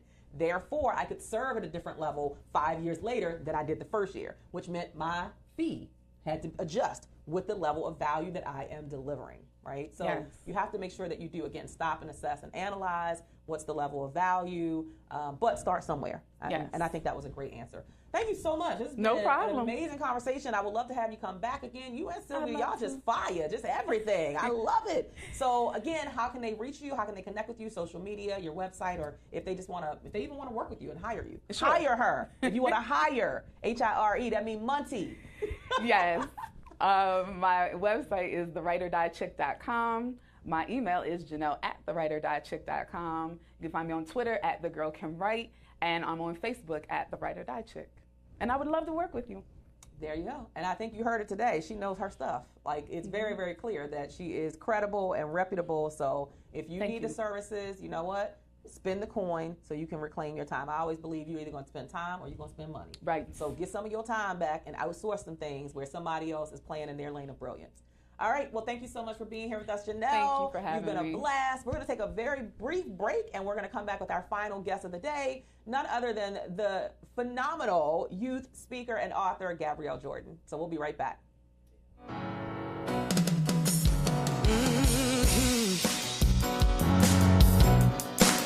We have powerful words. We have powerful minds. We use our voices and freedom takes flight. And we're ready to work. We're ready to win. We have a strategy and now we can begin. We are standing bolder, shoulder to shoulder. Playtime is over. Playtime is over. Now you are a champion. God is my witness. Imperfect perfection. Living my mission and winning. See, we are influencers. We have fear but don't stop. I have the confidence to rise to the top. We are standing bolder, shoulder to shoulder. Playtime is over. Playtime is over.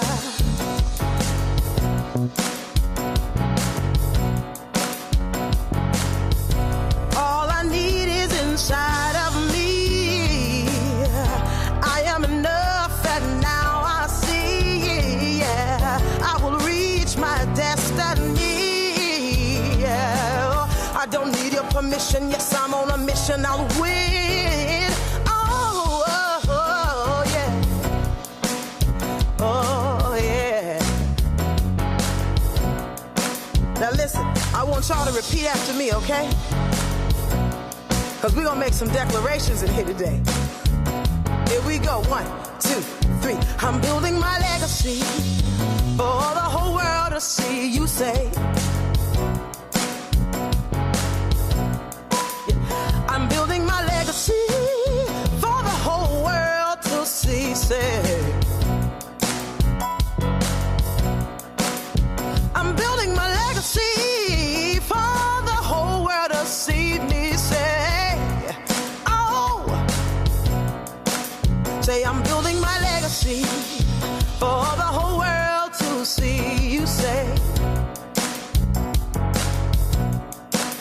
we are standing bolder, we're shoulder to shoulder. We are standing bolder, we're shoulder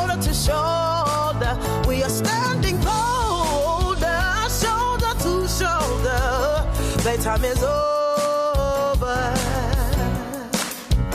Bedtime is over. Hey, yeah.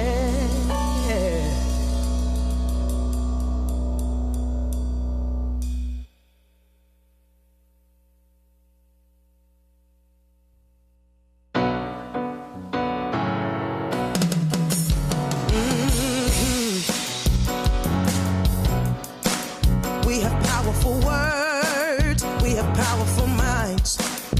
We use our voices and freedom takes flight. Hey y'all, we're back. We are back. Oh my God, the show has been amazing today. Sylvia Henderson and Janelle Harris, they just knocked it out of the park. And we value them so much for bringing their expertise here to Impact the World Radio. I got a shout out before I introduce my next guest. My platinum partners of the show who help us to make it possible. We have Ladrine Peterson, who is actually with us on Facebook Live. Thank you so much for being one of our partners. She's a career and business strategist who's passionate about inspiring and helping others to optimize and implement their ideas, fulfill their dreams, and achieve personal and professional goals. She can be found at do-it-delivers.com. And then Cherie M. Good, my twin power, is also one of our platinum partners. You can find her at totalharmonyenterprises.com. She's all about helping you to tap into self-worth, self-value, and recharging. Just like we recharge our phones and we recharge our computers, like we got to recharge our own internal batteries. That means making you a priority on your own calendar. Hello, that's something y'all know I've done this year. Did y'all know I've released 40 pounds? Yeah, I saw. 60 to go. Actually 41. I went the other day and I had only released one. I was like, really? 7 whole days with no bread, no pasta, nothing, and 1 pound? But I'll take that 1 pound. I'll take that 1 pound. Now, I'll tell you what I'm worried about, y'all. And y'all got to hold me to this. You guys know that I am headed to Africa, South Africa, next week with my family. I am actually giving a shout out to Tierra Destiny Reed and to the When Women Heal movement and the committee for selecting me to be honored as a global leader, you guys, at their 2018 Global Leadership and Activism Summit in Johannesburg, South Africa. I am so pumped. And you know, my daughter, Jayana, is speaking there. Oh my God, she's following in your footsteps. I always be like, look at Gabrielle. But so we were so excited, and that's what I'm worried about, the food there, because I think the food will be real good. Yeah. And I'm how am I going to stick to this? But I'm going to try and still indulge a little bit. So we'll see. So thank you so much to Ladrine Peterson. Thank you to Cherie M. Good for being partners with us. We really value and appreciate you. All right, so our final guest, oh my God, I just can't believe she's this young lady who's 18 years old sitting next to me, because I remember the little itty bitty 9-year-old who first launched her jewelry line and wrote her book, and I mean, just has been doing so many amazing things. Let me introduce her to you so that you can know who I'm talking about. Her name is Gabrielle Jordan. She's 18 years old. She's the owner of Jewels of Jordan, a luxury jewelry business, which she started at the age of 9. Come on now. You talk about having some goals in life. Come on, we got to get some goals. Her passion for business didn't stop there. She's the co-founder of the Excel Youth Mentoring Institute, a youth-based online mentoring organization that provides mentorship opportunities and educational resources for entrepreneurship and leadership development.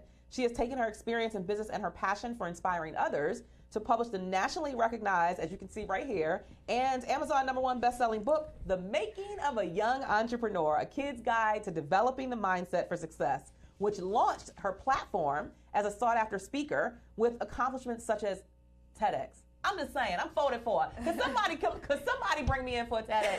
I'm just saying, that's all I'm asking. I already have the speech ready. Can you, maybe you can hook me up. I'm ready. I stay ready, so I don't have to get ready. But she has already put that under her belt as a TEDx speaker. Amazing. She also currently hosts the UV Effect podcast, where she and her guests share motivational advice, insightful tips, and inspiring stories that help listeners define their personal and professional unique value. She's been featured everywhere. Let me just say that, everywhere, including TLC, The Harry Show, Huffington Post, Inc. The list just goes on and on. I'm going to stop talking and just introduce Miss Gabrielle Jordan. Welcome to the show. Thank you so much for having me, Miss Cheryl. Oh my God, you're beautiful. Oh my gosh, thank you. And everything that you're doing in the world is beautiful. And I just got to say, it has been a joy watching you grow up and to stay such a positive young lady. And I think that's probably one of my biggest questions is like, sometimes your mom and you do a lot of work together. Yeah.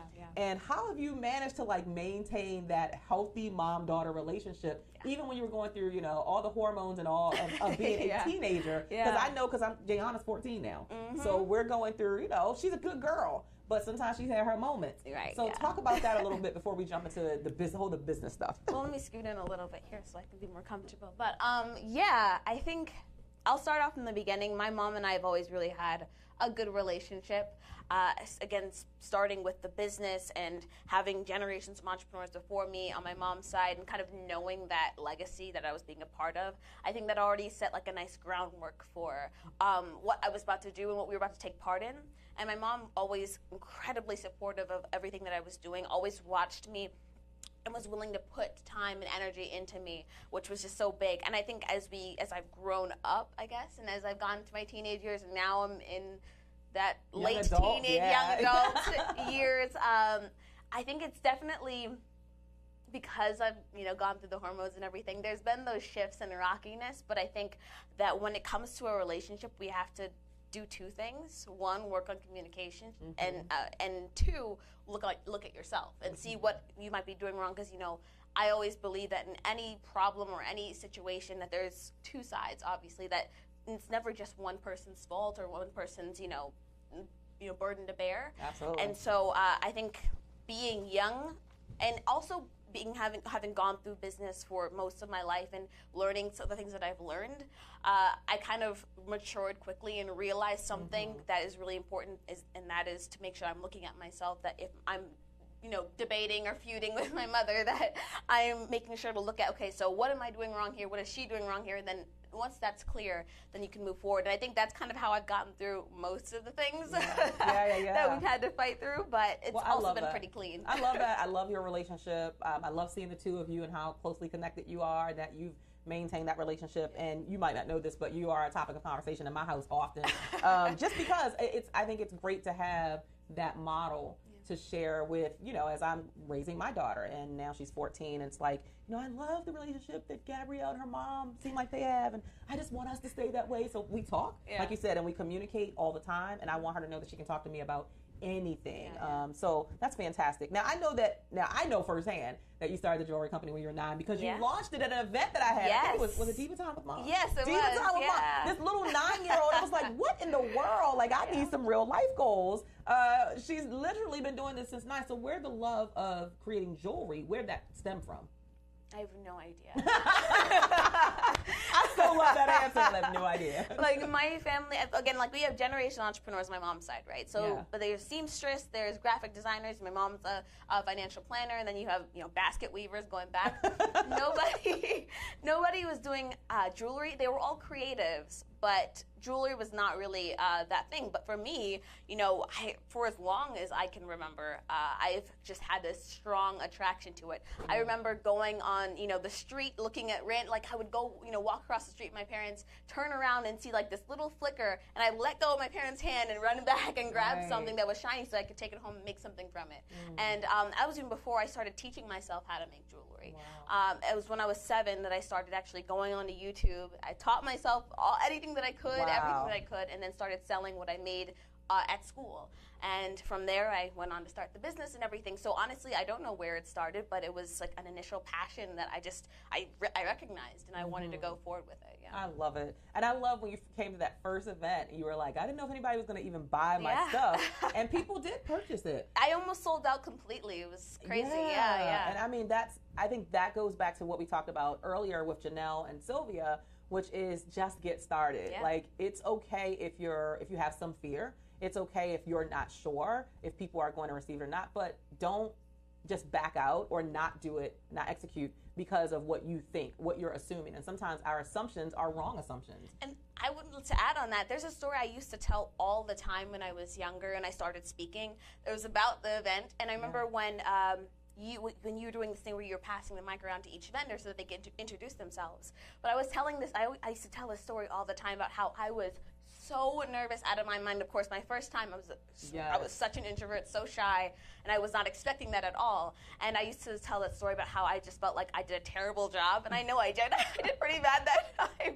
But afterwards, it was people still wanted to talk to me and still wanted to, learn a little bit about me and still wanted to buy my jewelry. And that was kind of that was the really push that I had to decide to keep pushing forward and to realize that if I just got better, then actually people would continue to buy from me, not just because I'm cute or because I'm young, but because, I have that talent. Yeah. And so, that was a big, a pivotal point in my life when it came to, just jumping out, and getting over fear, not just in starting the business, but getting out of my shell and, not being so much of an introvert. Yeah, I love that. And so I want to talk a little bit more about that because there are some young people who are watching. One of our partners, Ladrine Peterson, does this vision board party for youth. It's called the Youth Vision Board Party. And there are a lot of young people who come and they're dreaming, they're big dreamers, but it's like some of them are very shy. Jayana, for one, Jayana is shy, but she gets invited to speak and she has her book and all. And it's like, how do you encourage other young people to push through that introverted, shy phase? What are some practical things that they can do so that they can show the world exactly who they are and what they're made of? Yeah, I mean, honestly, of course you have the traditional responses like just do it, but that's far easier said than done, right? Yes. So one thing that I can remember holding on to when I was younger, trying to get through that as I was starting off with speaking and how I was terrified. My first time I was terrified, and I did it the first time, my actual speaking engagement. I felt like I did terrible. But there was something that I remembered, and was that I was very curious. I was very curious to see what would happen. And I think that most kids are very curious. And I would say for any young person that is a little nervous or fearful about really anything, it's to tap into your curiosity. And because for me, when I was starting, I was like, okay, what would happen if I got on the stage? Now, what would happen if I did bad? And then what would happen if I did good, right? What would happen if I practiced and did better next time?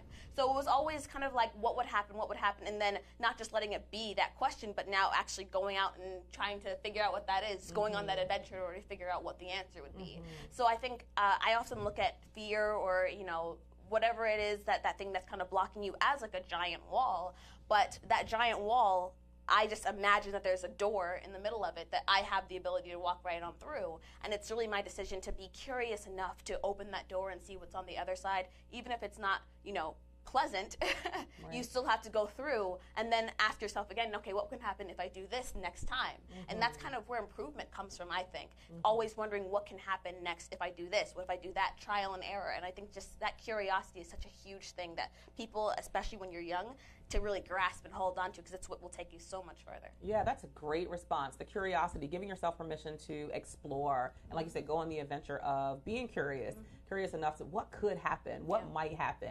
And even if it is something that you come out on the other side and maybe it wasn't as successful as you wanted it to be, I believe success strokes your ego, but failure teaches you how to do it better the next time. So that's clearly what you did. You had that nervous feeling that first time, but you kept doing it, and you were like, okay, I'll get better every time. And people ask me all the time, even now as a speaker, they'll say, well, Miss Wood, have you always been this confident? Heck no, I have not always been this confident, especially when I first started. I'm sure you can relate to that, especially when you were first on stages. Like, you're not always that confident, but you build and develop the confidence by consistently doing it, by continuing to say, I have something to prove to myself, not to anybody else, but to prove to myself and to show myself what I'm capable of. How do you show yourself what you're capable of if you won't give yourself permission to even explore? And as Gabrielle said, to go on the adventure of. So that was a great, great, great answer. Fantastic. We want to welcome Jerry Yates. Thank you for being here on Facebook Live. Welcome Cheryl Bruce, James Jones. Welcome India. Welcome Robin Rogers. Haki, thank you for being here.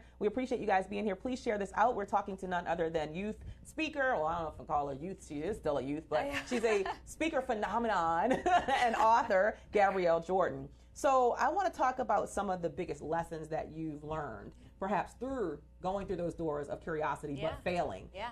Can you share with us an example of something where a time where maybe you fell flat on your face and it was tough, but how did you pick yourself back up from that?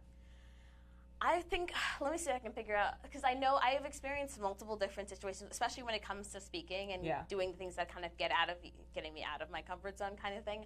Normally the first time that I do anything, it's not great. Like, a lot of people that are basically what's the prodigies, right? You know, you have the prodigies that, you know, the first time they do it, they can go out and just be awesome at it. That's really not me. I'm the kind of person, like, and that's really been me for almost everything. When it comes to learning, when it comes to trying new things, it's always been like the first few times, not very good, but as I continue to do it, I get better. And I think, so let's just say like an example of my, let's say, first speaking engagement, right? So when I started off, I remember that I was actually cocky for some reason. I don't know why I was cocky, but I was like, I don't really need to practice. I know my story. I can just go up there and talk about my story or whatever. I was still shy, but I was cocky and shy, which I didn't understand. But basically, I months or so or weeks before, I wasn't practicing. I was just like, I'll just go up there. I'll just do that thing, right? And so the day came, and I grew increasingly nervous. And then I walked up and I, went to do my speech. I started off, I was so shaky. I did not know what I was saying. I was pausing and stuttering, and it was just, and I ended early, and it was absolutely terrible. And I remember up there, I was just petrified, but I still kept talking. It was terrible. And by the time I walked off, I was just crying. Like, as soon as I saw my mom, like, she was walking towards me, I was walking back, and I just bawled. I started crying. I was, like, trying to hide my face so I could walk back there. And I feel like it was such an interesting moment to be so young and to feel that kind of emotion over something that you knew was your fault. And I think so when we look at a lot of the problems that like we face and a lot of the failures that we have, there's a point where yes, some of it's your fault sometimes, and actually a lot of the times there's just this small piece or there's a large piece where it's your fault. And I think that for me in that moment I learned something so important was to know, to embrace my faults, and then to learn from those faults, but also to know how to carry myself even afterwards. Because after I saw what I did wrong and realized what I did wrong and learned from what I did wrong, I was really able to embrace the fault there, and then also be able to realize and learn how to continue to push forward and how to carry myself forward even after doing that. I think when we are able to realize what we do wrong, it's so much easier to realize what to do right next time. You know, once you're able to really identify it and not, be so afraid to be, oh, I did this wrong. Not to be so afraid and not to, shun or to turn away from what you do wrong, but instead to stare at it straight in the face and to really honor and realize what that was. Then it becomes so much easier to next time, or doing something different, doing something completely new, to realize what it is that you can do right this time and what it is you can how you can make it better. I love that, and I think a part of that, an extension of that, I'll just piggyback, is giving yourself grace. Like giving yourself grace that you're not perfect. Exactly. We're never going to be perfect. I mean, I've been speaking for the past 7 or 8 years now. I've been in front of audiences of 2,000 or 3,000. I've been in front of audiences of 20, and I've had every once in a blue, maybe 1 or 2 where I didn't feel like I gave my best, and I got off, and I'm like, dang, that wasn't. And even if the audience was telling me it was great, I know. So it was a combination of going back and looking at why didn't I do my best? Was it because I didn't prepare and practice the way I should have? And then giving myself grace to move beyond that feeling and that emotion to say, okay, that's not going to happen again. I'm going to prepare. So there are a couple things that you mentioned that I jotted down because I thought they were so powerful. Earlier on, we talked about the jewelry line, and you said, it wasn't just that you had to be cute. Because you were 9 then, right? And people were like, oh, you don't want people to just buy just because you're cute. Right. You wanted to have a really good product. Exactly. So I think that speaks to having being in a space of excellence, if you will. And then now you came right back behind that and said, now you had to make sure that you're practicing and preparing for the speaking again. So again, that connects to excellence. So I think what everybody can walk away with and asking themselves is, am I operating and functioning in a spirit of excellence? And as long as you can answer yes to that, that's when, hey, I've given my best, and then you can release it. But if you have not operated in a spirit of excellence, that's when you have to go back to the drawing board and assess, why didn't I? And to add one other thing on that was that something that I learned, my mom and I often talk about this, is that people tend to celebrate mediocrity too much. I think that we need to be able to hold ourselves to a higher standard, even to hold ourselves to a standard where, if we're not getting there, then we know that we have to keep working, And I think that people will often kind of settle for, their best, what they think their best is. But I think we often have to tell ourselves that we are better than our best, and we have to strive for better than our best. And yes, that kind of puts a lot of pressure on us, but I think that the best things come from pressure. And of course, as you said, to give yourself grace, obviously. I mean, we should, allow ourselves to breathe every now and again, but I do think that it is important that we don't allow ourselves to fall into mediocrity, and that we do watch ourselves and make sure that we are working to be better than our best. Absolutely. So you want to be amazing. George Fraser says that all the time. He's like, good is just not enough anymore. Like, you can't just be good. You can't just be great. You have to be amazing. So be willing to assess, how can I become more amazing? And I think especially the longer that you're in something, the longer that you're in an industry, or the longer that you're doing something, sometimes Les Brown says you have to be hungry. You got to be hungry. How do you stay hungry for what you do when you do it so often? Yeah, I definitely think it's the cheesy answer, but it's the true answer. It's that passion. I mean, clearly, it's so difficult to be hungry towards anything if you don't want it. Absolutely. If you don't feel like you need it. So for me, especially with speaking, that was, when I started off, it wasn't something that I knew that I was going to be doing. It was something I never really thought I should be doing. It was, because for me it was a fear, and I thought it was just, not supposed to be a part of my life. And so when people started asking me to come to events and speak, I was like, no. I'm not going to do that. I'm not going to be a part of that. No. I was then convinced by mentors and family to try it out, and then also my own curiosity to be like, all right, I'm going to do it, I'll try. And as I continued to do it, and as I practiced, as I got a coach that taught me to be better, you also taught me as I was starting out too, and as I was getting up there and doing better and being better, there was a passion, there was a reason for doing this, and that kind of grew in me. And it was a two-part. It was, one, that reason was, to be there for other people and to reach other people and to touch other people. But also on that personal end, it was to realize that I could be better and to see that I was doing better and that I was becoming better. And so I think that when it comes to the things that you're doing in life, when it comes to, for me, jewelry, the speaking, the being a motivation, being an inspiration to people, trying to do that for other people, I think for me it's a need.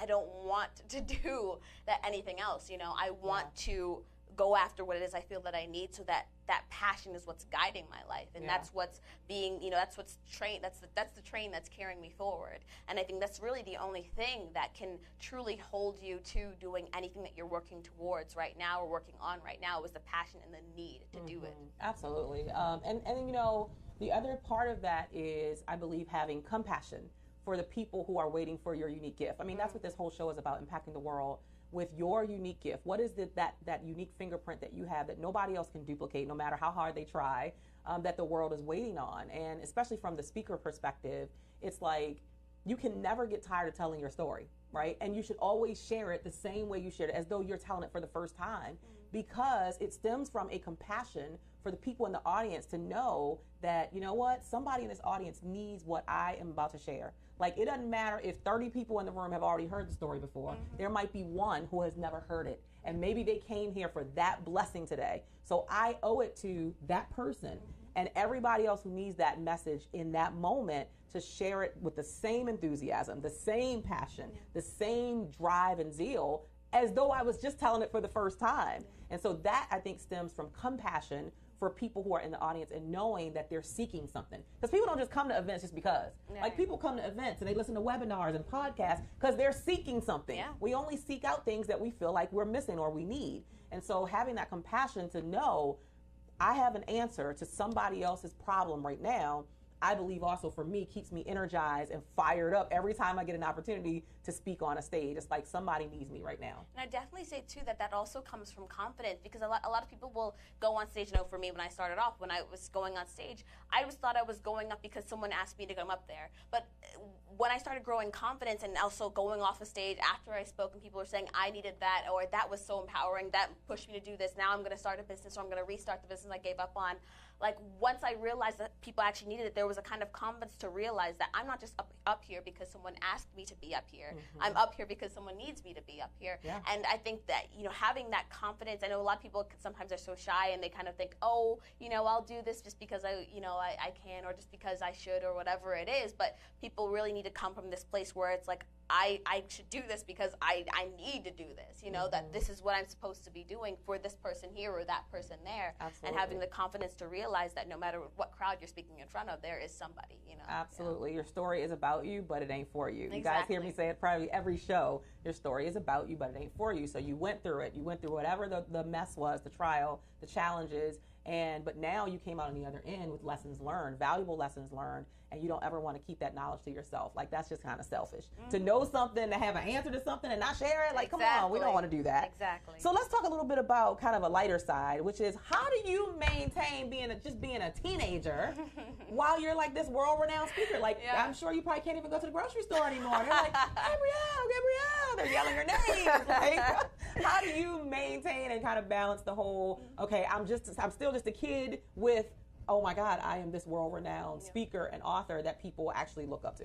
I say that's probably one of the biggest pieces of my life right now, especially now as I am transitioning off into college and all of that world. Do you know where you're going? I do. Well, I'm choosing now. Okay. I'm also very, very close to my Okay. final All right. decision. Yes, but yeah, and that's something that has been like a main focus of mine since I started off in business. See, my mom is more of the worker bee. Like, she's the one that's like, okay, she keeps me on track and on schedule, but I'm the kind of person that's like, all right, I need a break. Right.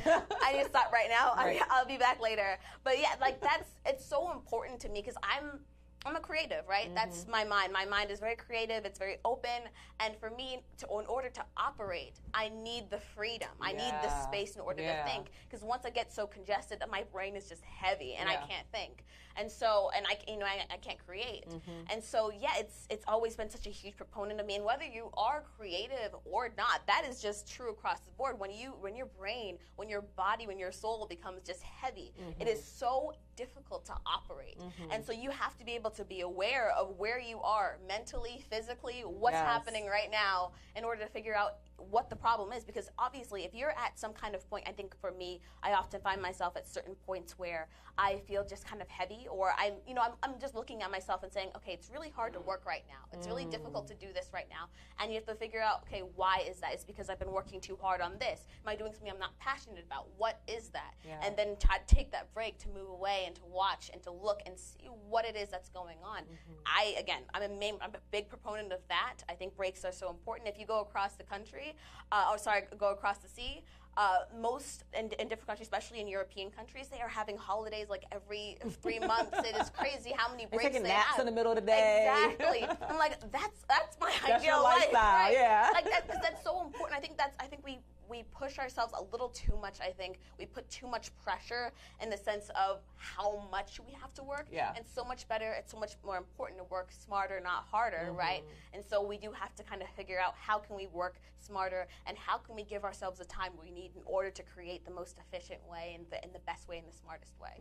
Absolutely. So I think it is. Again, I call it harmony, not balance, but I think that harmony in your life is critical. I mean, even for myself as a woman who has a husband, and I got to nurture my marriage the same way I'm nurturing my clients, and I got to nurture my relationship with my kids the same way I do with my. So it is. Sometimes you just need to say, okay, right now in order to create harmony, I need a break. I need a nap. I need to pull back. No, I'm not coming to your event. I need to go to the movies.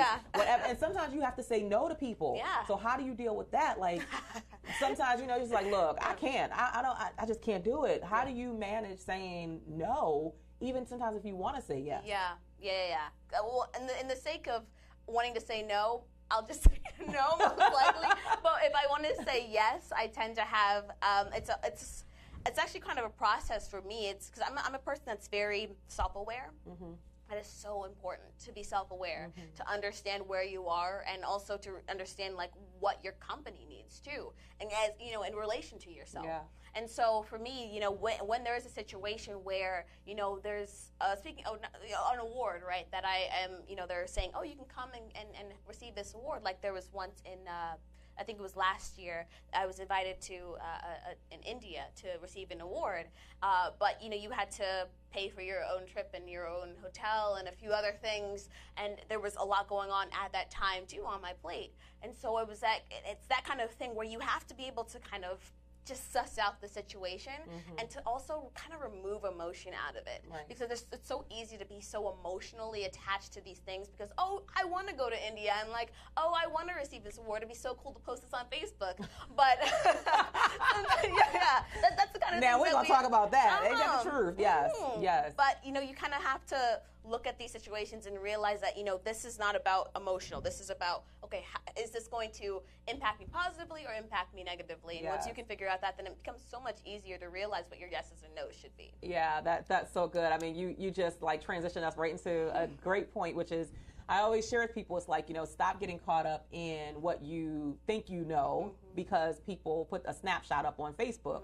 Like, it's easy. I mean, there's this commercial on TV where the girl like moves the camera like 24 times, takes 24 photos before she comes up with the one that she actually wants to post. And like, that's just so true. I call it Facebook, because it's so easy to fake like, oh, that everything looks great and everything's wonderful because of an angle or the way you took it or when you took it, and people have no idea what you went through to get there. So can you talk about the real deal? Like, what are some of the struggles that you've gone through, you know, to get to this place of success where, oh, I'm Gabrielle Jordan, the, you know, world-renowned speaker and author. Like, what's some of the things that people wouldn't know about some of the behind the scenes? I think there's been a lot of, like, since I started, especially in the speaking, there's been just a lot of this struggle when it comes to making those decisions, those right decisions for my career, and then also making the wrong decisions and end up losing a lot because of that. I've lost, you know, a lot when it comes to, you know, having the right people on my team. I've lost a lot when it comes to, like, just making that right decision when it comes to where I'm going to travel or what I'm going to put my money into. And I've lost those kinds of things, and I think that's almost every single entrepreneur has lost a great amount of money in, like, when they're starting a business. Can we just pause right there and just say, well, and amen? Because we talked about that before you came on, that you're going to lose. You're going to lose friends. You're going to lose relationships. You're going to lose money. That's another thing, too. Like, when I was in normal school, I guess public school is what you call it, for most of my life. See, that's how you know you're talking to an international speaker. Oh, you know, what do they call it? Public school. That thing. Yeah, I was in public school for most of my life. When I started high school, I transitioned to homeschooling. Right. And I thought it'd be cool, like, it'd be no problem. You know, I'd be, you know, still friends with all my friends, and, you know, everybody be connected fine and whatever. But when you're younger, I guess, with younger kids, we just don't know how to stay connected as well, or even how to support as well. And so, you know, when I transitioned to homeschool, I lost touch with basically all of my friends from middle school. I've only now really reconnected back with them as we've all gotten a little older. Yeah. But then I lost basically connected with every single one of my old school friends, my public school friends. And that was one of the hardest transitions in my life. You know, I was going through a lot with anxiety and even depression because of that loss. Wow. And because of, you know, being young and having to do that and just to transition there. But there was still, like, it wasn't like, oh, I'm going to give up, because I loved what I was doing and I still do. And so there was this weird kind of battle that I was, like, facing with myself. It was like, I love what I'm doing, but I'm also missing, I feel like I'm missing something too. And so, you know, that, you know, the loss of, like, you know, just, you know, money and time and all those different things, you know, when you are doing something that you love, when you're just putting your heart and your soul into something that you are passionate about, it is not easy at all. And so I've always had this interesting battle when it came to social media, still have this interesting battle when it comes to social media of what to post and what not to post, to care about posting, to not care about posting, but because it's become such a big thing, you do have to post. So it's, for me, I've become this place where I'm just kind of like detaching a little bit from, especially now as I'm kind of getting into my own-ish life, I guess you can say, as I'm going into college now. There's a certain detachment that I'm starting to kind of draw, and also to allow myself to just kind of have a bit more fun with what I'm posting and to kind of be myself with it a bit more, and not allow it to just be about the brand, but to be also just about me as a person too. But I think I've always had this kind of struggle with social media, because I've never been a person that's been into, like, the trends or to, you know, portraying yourself in a certain way and being a certain person. And that's kind of everything that social media is about portraying yourself in a certain way and being a certain person. It is, but I love that. I love that you said that you're working on, your own transition with it and sharing more of you. One of the things I like to do, and my people who follow me know that I'm all about being transparent. Like that, I get more emails and inbox messages about my transparency than anything else. Like this is probably maybe 2 weeks ago, I posted a picture that I could actually cross my legs again. Like I've been overweight for a while and haven't been able to cross my legs. I got so much response from that post. I was like, really? Yeah. But it was just me being transparent.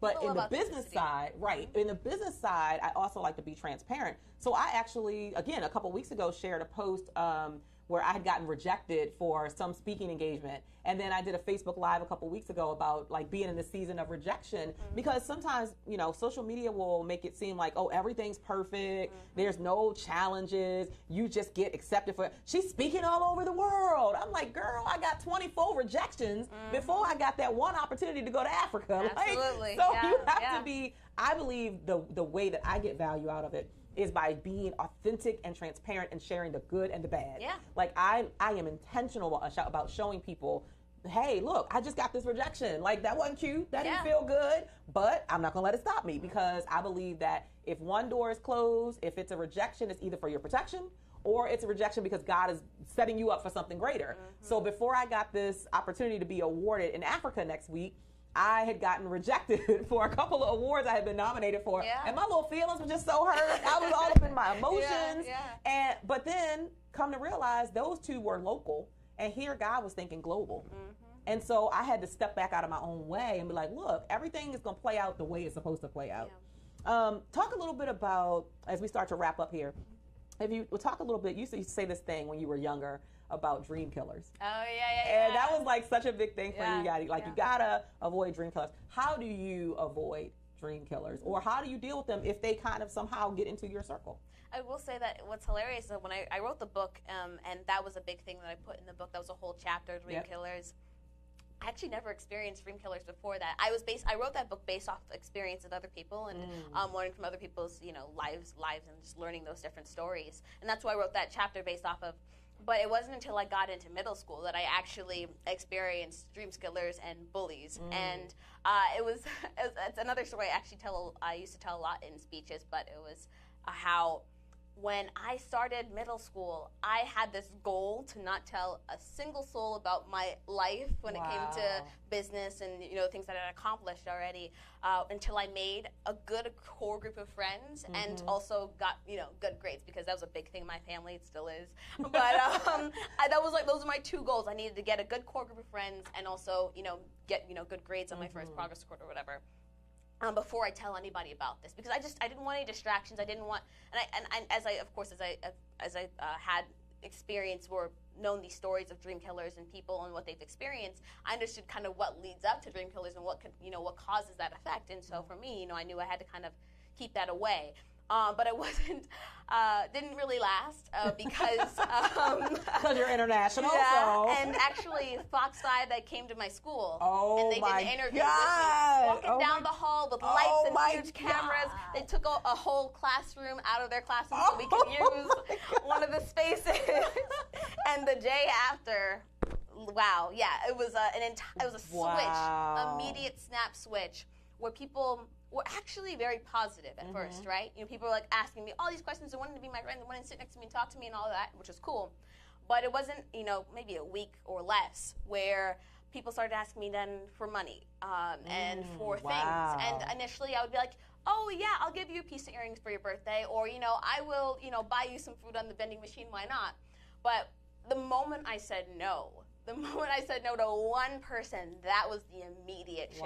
That was the kind of shift that people would look at me and they would talk to me in front of me, behind my back, wherever it was, and it was always this like almost a consistent thing they would say was, you're gonna fail, or your jewelry sucks. I know the one I always remember is that, oh, your jewelry looks like it came from the dollar store or something, and oh, yeah, they were definitely haters. I'm sorry. We'll call it what it is. They were haters. Because your stuff did not look like it from the dollar store. No. Even when she was 9, it didn't look like it was from the dollar store, so they're haters. Okay. Yeah, but I know at first, because, of course, it did get to me, obviously. You get that if it's constant, people are constantly telling you the same thing over and over again, it's going to get to you.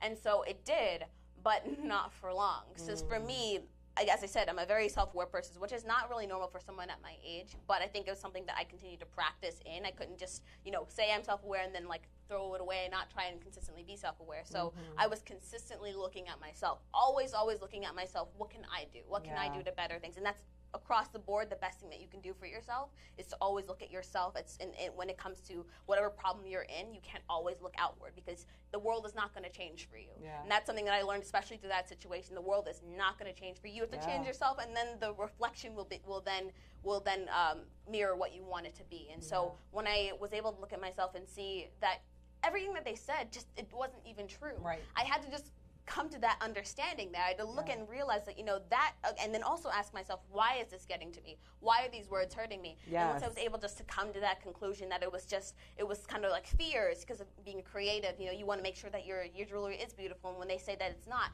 it was a fear. It's that kind of that fear of rejection, so once I was able to kind of get a grip of that, and understand that, it was an immediate change for me. That that next day in school, when people would tell me something, they were like, "Oh, she and he said this, that," and I'd be like, "Nope, I'm good. You can walk away. I don't care." And when people would come straight to me and talk to my face about, "Oh, you suck and this, that, and the other," I would just be like, turn around and walk away. That was I was like, okay. Exactly. and it was almost, I would probably even say maybe less than a month, around less than a month that people just kind of forgot. Like they just not so much forgot about like what I was doing, because I would still have good people that would still ask about it. Yeah. But the people that were the haters, they just wouldn't come to me anymore because I wasn't going to give them any response. Exactly. And that is the big thing. Yeah, that's the key. It's like, don't fuel it. Don't feed into that. I mean, believe me, and it doesn't matter how positive you are. It doesn't matter how great you are, how much you serve in the world. There's always going to be somebody who has something negative to say. Like I always tell people, look, Jesus had people who hated him. So come on now. He was resurrecting people. So if he had people hating him, you're going to have people who are trying to squash your dream. Sometimes because they don't have their own dream and their own vision, and sometimes because they just don't have the capacity as they see you growing. So sometimes people are your cheerleaders and your supporters when you're starting. Yeah. Right? Because you haven't made it yet. Yeah. But then as you start to grow, they don't have the capacity to grow with you. And you have to just be, one of the things I learned, biggest lessons I learned in business was to be willing to release what's no longer valuable in my life and to stop fighting it. Because I used to be like, no, God, I don't want to lose that relationship. Like I'm fighting and debating with God. And he's like, look, chick, I'm trying to tell you to close this door so I can open more doors for you. And I had to just go into a space of surrendering and releasing whatever God says was no longer needed in my life. It was like, okay, it is what it is. I'm not going to fight this anymore. But for a young child, a young girl, a young child at the time to go through that, like that shows such maturity. That you were able to just realize it was what it was. It was negative headspace and toxic, and that you had to just eliminate it. And of course, it's different for everybody, obviously, with how much the degree of pain or dream killers or people that can't really carry with you. It's a level. There's degrees for different people, but I think it all really comes back to the decision that you have to make. I think in most things in our lives, we have these decisions that we have to make in order to make some kind of effective change.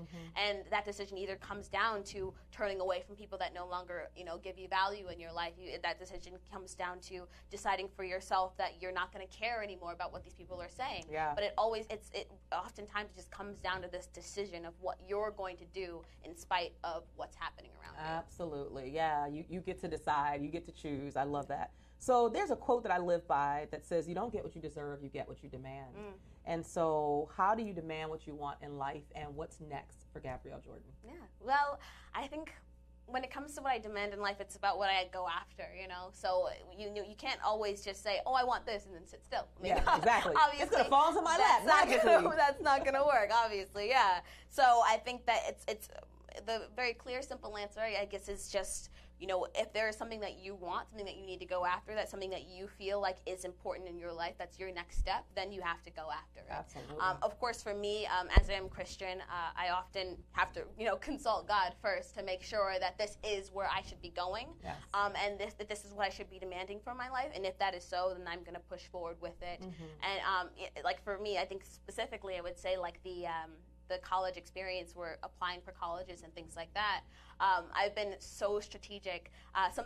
If for any younger people, or if you're parents of like kids that are about to go to college, like this is a big thing. Make sure that they or you are very specific and strategic about, what it is you want, where it is you want to go, and know why you want to go there, why you want to do it. Because for me, I was like, all right, I'm not going to college if they're not going to give me a scholarship. I need to make sure that they value me. They have to have this program, this program, this program. They have to allow me to have a space to grow. They have to do this, that, and the other. I was so specific, and I've still been just so specific about what it is that I want and what it is that I need in order to go to any college. Because my thing was that if I didn't get this from the college that I, inevitably was going to go to, then I wasn't going to go to college. Wow. So it was, and that, again, this is a college experience, but it's across the board with the things that you are deciding to go for in your life and what you're, charging after. You have to be specific, you have to be strategic, and you can't really, I don't want to say settle, but you can definitely, what's the word I'm looking for? Balance or give some so you can have some, or I gotcha. So you give some, you take some. Yeah, you give some, you take some. Right, exactly. But you never really settle for what it is. If it's something that you need, do not settle. Compromise. It's okay to compromise, but you can't settle on the things that you really need. And when it comes to your decisions that you're making. So again, of course, next step for me is of course college. But before then, I do want to shout out that I have an event coming up. May 6th, it's a trunk show for the jewelry, Jewels of Jordan. Oh, awesome. But it's also a community outreach event where we're going to be doing, for a certain amount of pieces or amount of money sold towards pieces, we're going to be giving a book away to different charities and different organizations, schools and such. And that's also where we're going to be launching a program that we're going to be doing for the books is give a book, buy a book.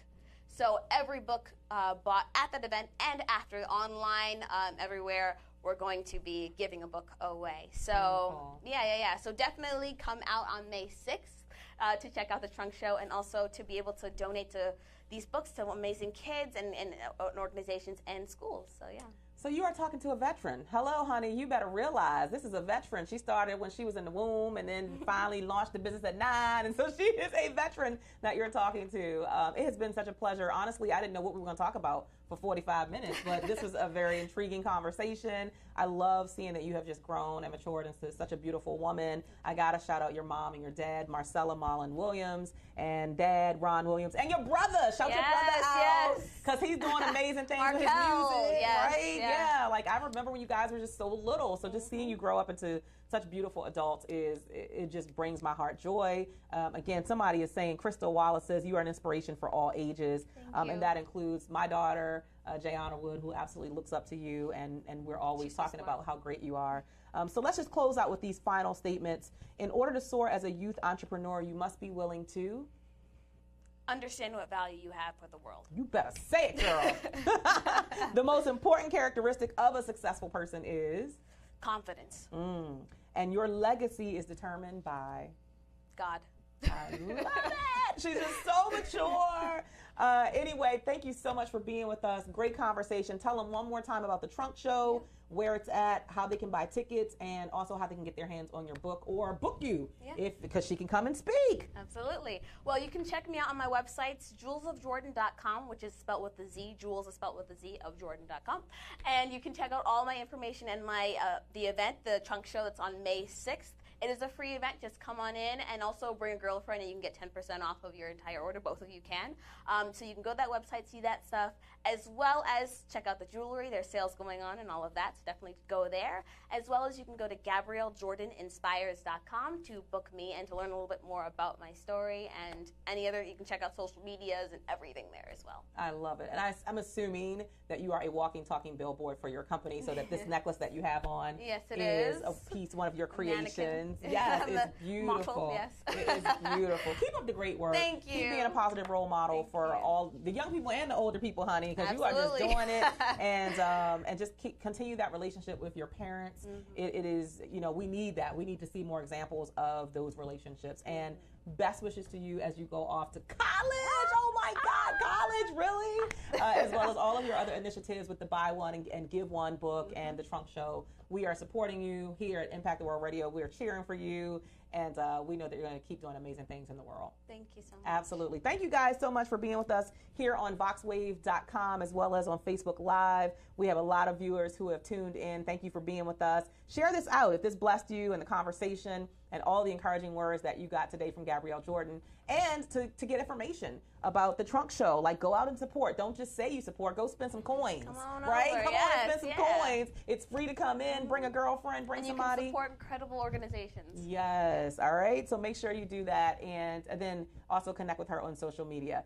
All right, guys. Well, I will not be here live next week because I'll be in South Africa. Woo. Amen. I cannot wait. I'm super excited. Again, another shout out to Tierra Destiny Reed and the When Women Heal movement for honoring me as a global leader in Johannesburg, South Africa next week, and for having my daughter Jayana as a speaker at the Leadership Summit. We can't wait. We're not looking forward to the flight there because it's crazy. It's like 18 hours flight time, but we'll make it. We'll survive, and we'll get there, and I'm sure it's going to be an amazing experience that my husband and my kids and myself, we get to experience. So we will be here in 2 weeks, but the show will still run next Wednesday, 12 to 2, and the following Wednesday from 12 to 2, we're going to have our replay of some amazing shows that we had in the past with, I believe, Avis Jones DeWeaver, Nicole Walters, Arsha Jones, and some other phenomenal people that we've had on the show. So make sure you tune in here. Again, VoxWave, VoxWav.com, 12 p.m. to 2 p.m. every Wednesday. We will see you next week.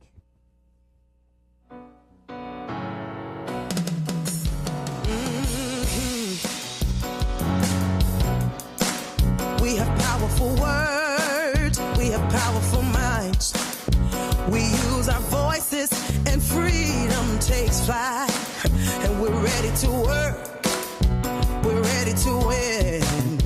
We have a strategy and now we can begin. We are standing bolder, shoulder to shoulder. Playtime is over. Time is over. Now you are a champion. God is my witness. Imperfect perfection. Living my mission and winning. See, we are influencers. We have fear but don't stop. I have the confidence to rise to the top. We are standing bolder, shoulder to shoulder. Playtime is over.